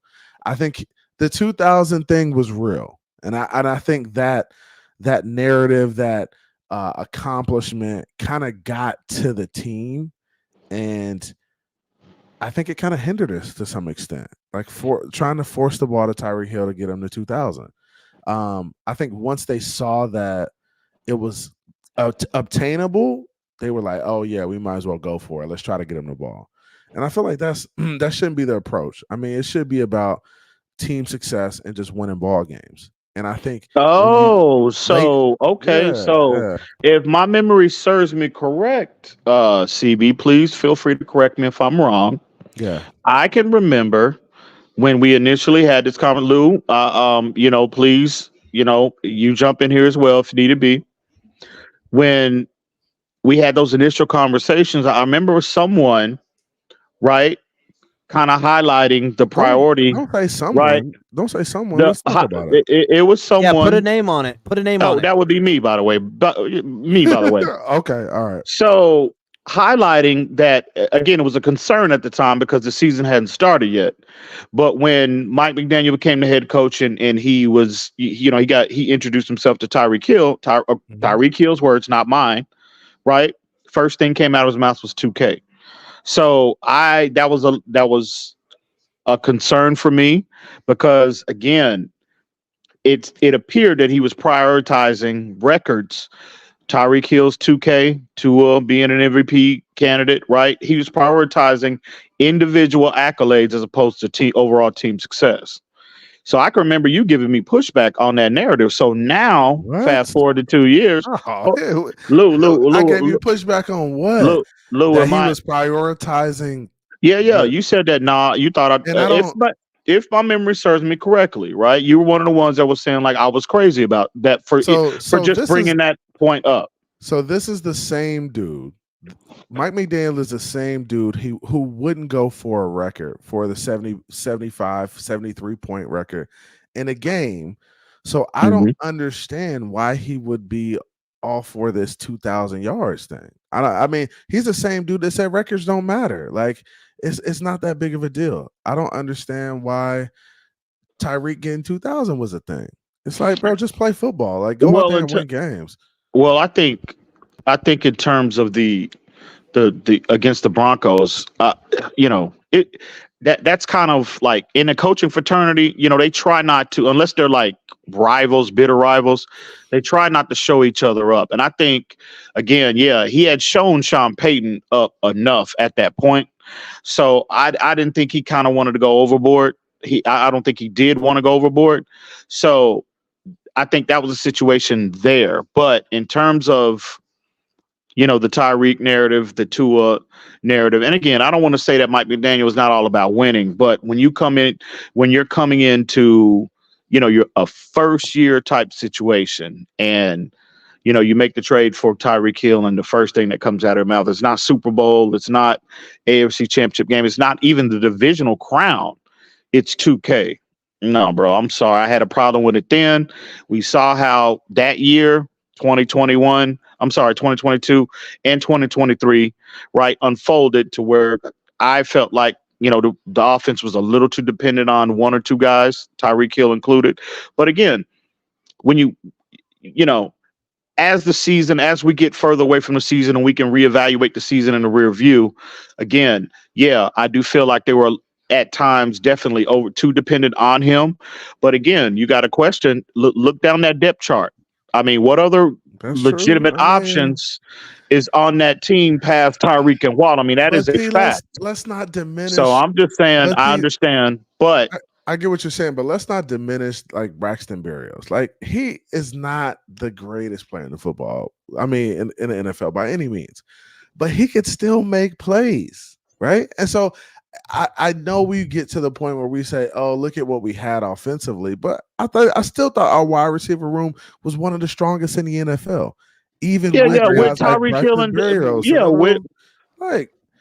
with Tyreek and Waddle, absolutely. But it's about Mike McDaniel forcing Tua to use them, or the philosophy of getting to those guys. Or not looking at Tyreek initially, but looking at guys like Berrios and other guys initially because they think you're going to Tyreek. But again, those guys have to be able to get open. Well, here's the thing. I'm going to give you a stat. I'm going to give you a stat. You know how many times Berrios got targeted in the season? How many? 33 times. That's it. 33 times. You know how many of those 33 targets he caught? How many? 27. Wow. Yeah, 27. Yeah, 27 out of 33. So what was it's a high percentage. It's a high percentage. You should be going to him more. That's exactly right. He was open, and when they threw the ball to him, he caught it more often than not. Yeah. So again, that kind of proves both your points. They got a little bit pigeonholed on the 2000. They leaned on Tyreek probably a little more than they should or needed to. And I still think, but again, the whole point of having Tyreek and paying him, yes, you want him to get the production, you want to get the stuff. But I think all of us, day one, we were like, man, how much are we going to get from the byproduct of having him on the field? Yes.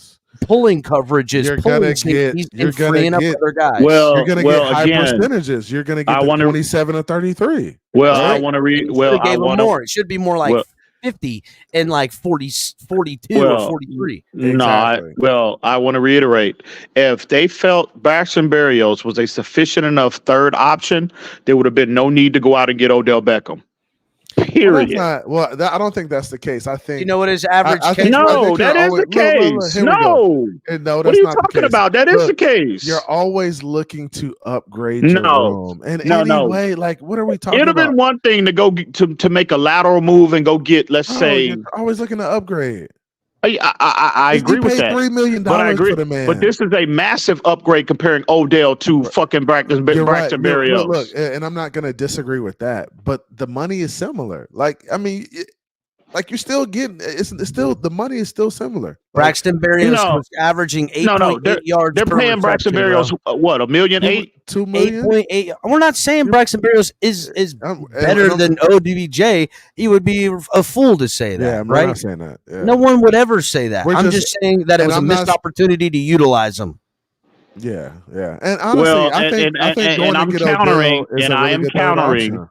And I'm countering, if Mike McDaniel felt like he was a sufficient enough option, there would have been no need to entertain Odell Beckham. They're not going out and entertaining fucking they got Tyreek Hill and Jalen Waddle. They're not trying to go out and entertain, like Justin Jefferson was rumored to be on a trading block, right? At Oh, some come point on, this year. Ian. That's They're crazy not talk, entertaining though. going to get Justin Jefferson.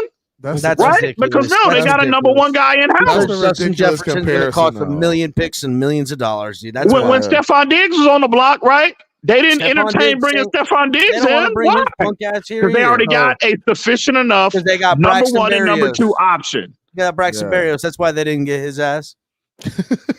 So no, let's not act like Berrios was old. It is a legit third option, bro. Let's not do that. No, we're saying that he could have been used more, and that's a byproduct of Mike malpractice McDaniel. by Mike McDaniel. Thank you. Nah, bro. I think that's fair. That's fair. Damn, Ian, no, there was definitely upgrades needed, right? They needed an upgrade from Durham Smythe in the passing tree. They needed an upgrade over fucking Braxton Berrios in the passing tree. This is just a fact, both bro. Upgrades Stop were it. good. Both upgrades are better. They are absolute upgrades. I agree with that. Yep. What is and especially when you play upper tier teams. There was still especially more when you play teams that go 4 or 5 deep in the secondary. Right, and again, you bring in an Odell, you bring in a Jonnu Smith. Anticipate it's not the be running on them. Our run game was killer all year last year. It's not the weaker teams in the league because we decimate the lesser tier teams. It's the anticipating matchups with Kansas City, right? When they got one of the deeper secondary rooms in the ring, the Ravens, right? The Bengals, these upper tier teams. And it's again, listen, bro. There was upgrades needed, and credit to the front office, they went out and made those upgrades. And we'll see what the product looks like on the field. But the reasoning behind that all was there was not a sufficient third option. There was not a sufficient, right, enough tied in third option in the passing tree. And this is just the reality of the situation. Yeah. Hey, well, I appreciate y'all. This was a fantastic show, man. Cap, I'm going to talk bad about you, but I enjoyed you a little bit. Appreciate you, CB. I don't know what EM's problem is, but Cap is trash, God. That's my problem. Cap is trash. I don't know what it is. I just terrify the guy. Oh my god! In such a weird way, it makes him feel like he's back in middle school getting bullied by somebody. I guess I don't know. Y'all boys, I don't know what it is, dog. I have no idea what you're talking about. Hey, appreciate you coming through, Cap. Yeah, anytime, dog. All right, thanks, bro. Shout out to the homie Lou. Lou, what's good with you, man? Give us your final takes, man. I appreciate you coming through, even though you weren't feeling well, man. You still cooked a little bit. Hashtag cranky Lou. Hashtag cranky Lou in the chat, man. Well, Lou always cranky. What you talking about, CB? You talk to him every day. You know Lou is always cranky as fuck. We know that. Man, I'm gonna let Lou get out of here, man, so he can go get himself right, man. Go get yourself right, bro. Hey, man, just appreciate the invite, man, and it's nothing new, man. When people see this icon or logo, right? I come up with multiple logos, but when you see that name on the bottom, just know the boogeyman has arrived, and the aprons are coming out, and the cooking is gonna start happening. That's Boogeyman to whom? Boogeyman to whom? To all. That's all relative. That's all relative. To all. God. I don't know. I have no idea what you're talking about. I don't have a boogeyman. CB, again, I'm not with the foolishness today, and obviously listening to EM for the past 2 hours. That's what he's been about tonight. Man, shout out to Anthony Manzano dropping dollars tonight, man. Anthony Manzano must got that bag recently, man. I think he want to get up. Man. I think he's trying to trying to get up here to get at Lou. That's what I think. But I don't think Lou want them problems though. Anthony, Anthony, the man. Hey man, Anthony, the man was sending shots at you earlier. Hey man. You need to handle that. You need to handle your business. Hey, Ian, what are those words you tell people? Because if you want to commit YouTube suicide, you bring Anthony Manzano's motherfucking ass up here, because I will light his ass on fire tonight. Oh my gosh, y'all boys, wow. Hey man, I'm going to sleep, Lou. I appreciate you coming through, bro. Always love, dog. You already know, CB. Hey, appreciate you, dog. Hey man, y'all don't have go no ahead, bro. real quick Go though, y'all. ahead, bro. Oh, I was gonna say y'all don't have any announcements or anything coming up down the Hey, me and pipeline or nothing, bro. don't worry. Me and Lou cooking. We Okay, cooking on the all low. right, Don't well, worry. It's all right, all right. happening. Well, you know, all right, cool. But yeah, CBA man, appreciate you having me up here, bro. It's always you know, I ain't gonna lie, man. You know, we have our differences and we troll or whatnot, but at the end of the day, man, when yourself, Lewis, myself, we get Yeah. together, man. It's always a good time, man. We can dialogue about the team or whatnot. So, hey, man, salute to you. Salute to everybody in the chat. Hey, man, y'all Yeah. hit that like button, hit that subscribe button. Y'all share this video, right? You know, because the man CB needs all the help he can get. So we're here for that to help the Appreciate man out. y'all. So, Please at help. Please help me. I need all the help I can get. Please help me. so yeah, y'all do that. So, but yeah, CB man. Football, the season can't get here fast enough for It's me, bro. coming. Like It's coming, dog. It's I coming. saw Lewis Riddick, he tweeted out earlier, I think it was today, yesterday, whenever, and he was like, "Man, I need football in my life. The season can't get here fast enough," and I'm in complete and total agreement with him, bro. It's like, man, we just getting teased now, and now we've got Yeah. a substantial, you know, off period for the players. You know, they won't be back and they won't report to camp till what, July in the July July. 21st, I think, something like that. So Ooh. it's gonna be a minute. Damn, Irv with Yeah, a $2 donation says I Ian Boogeyman is dead and I Tony. Who? I have no who. First off, who dropped? I don't know the guy that put that super chat Shout up out there, Tony. Shout and out I definitely Tony. don't know who Dade and Tony is. Have no clue. So, I don't know who this guy Dade is. I don't know who that is. I don't think but that dude ever came to YouTube. I think he's scared of YouTube. oh shit, damn. He don't come So, around here. He might get cooked. You already know what oh, time it is. is that the guy you went on live and called out on training camp that time, and he was, you know, he didn't pull up? Oh Well, yeah, when you yeah. was I that is that the did. same day you talking about that you Drop the okay. location and everything. Yeah, because I remember you was on I forget what show you was on, and Hey, I know I seen Lou this dude enjoyed go this. live Hey. and was saying, "Where's Dade at? Where's Dade at?" Y'all some Right? goddamn fools, man. Ain't that the same day, Lou? That's who you Hey, was talking that about must be I think that's the last time I same checked. day. Oh, okay. I went to the training camp practice. Yeah, and he was I went to three rows up. snappers. I went to He was snappers. I he went was to a three bunch of rows up, different allegedly things. looking down at you, going live, calling his name out, and he still didn't pull up. That's what I heard. So, hey man, y'all got to work that out, dog. Y'all got Hey, to y'all boys wild, y'all got to man. work that out. Hey, So, appreciate y'all boys coming through. I'm done. hey man, Hey, salute. salute. Shout out to the homie EM and Lou and Cat pulling up, man. This was fun. Hey, you know it's all in fun. We have a good time over here, man. Shout out to everybody who pulled up. Yee, you know how we do, man. We get it in over here, man. Let's go. Let's get it cracking. Hold on, we about to run this back, man. I appreciate y'all coming through. Do me a favor, punch the like button on your way out. I love y'all. I appreciate y'all. Shout out to everybody who donated tonight. The homie Doc Reggie Brown, Shake Money in the building, Irv in the building donated, Anthony Manzano donated twice, dropped 220 pieces on the night. And Irv came through again with another donation, man. I appreciate y'all boys, man. Love y'all, appreciate y'all, love my fans, fan. Let's get it. Let's go. Shout out to y'all boys. Hit the like button on your way out. Enjoy this. Skrilla, Kodak, Miami Dolphins hype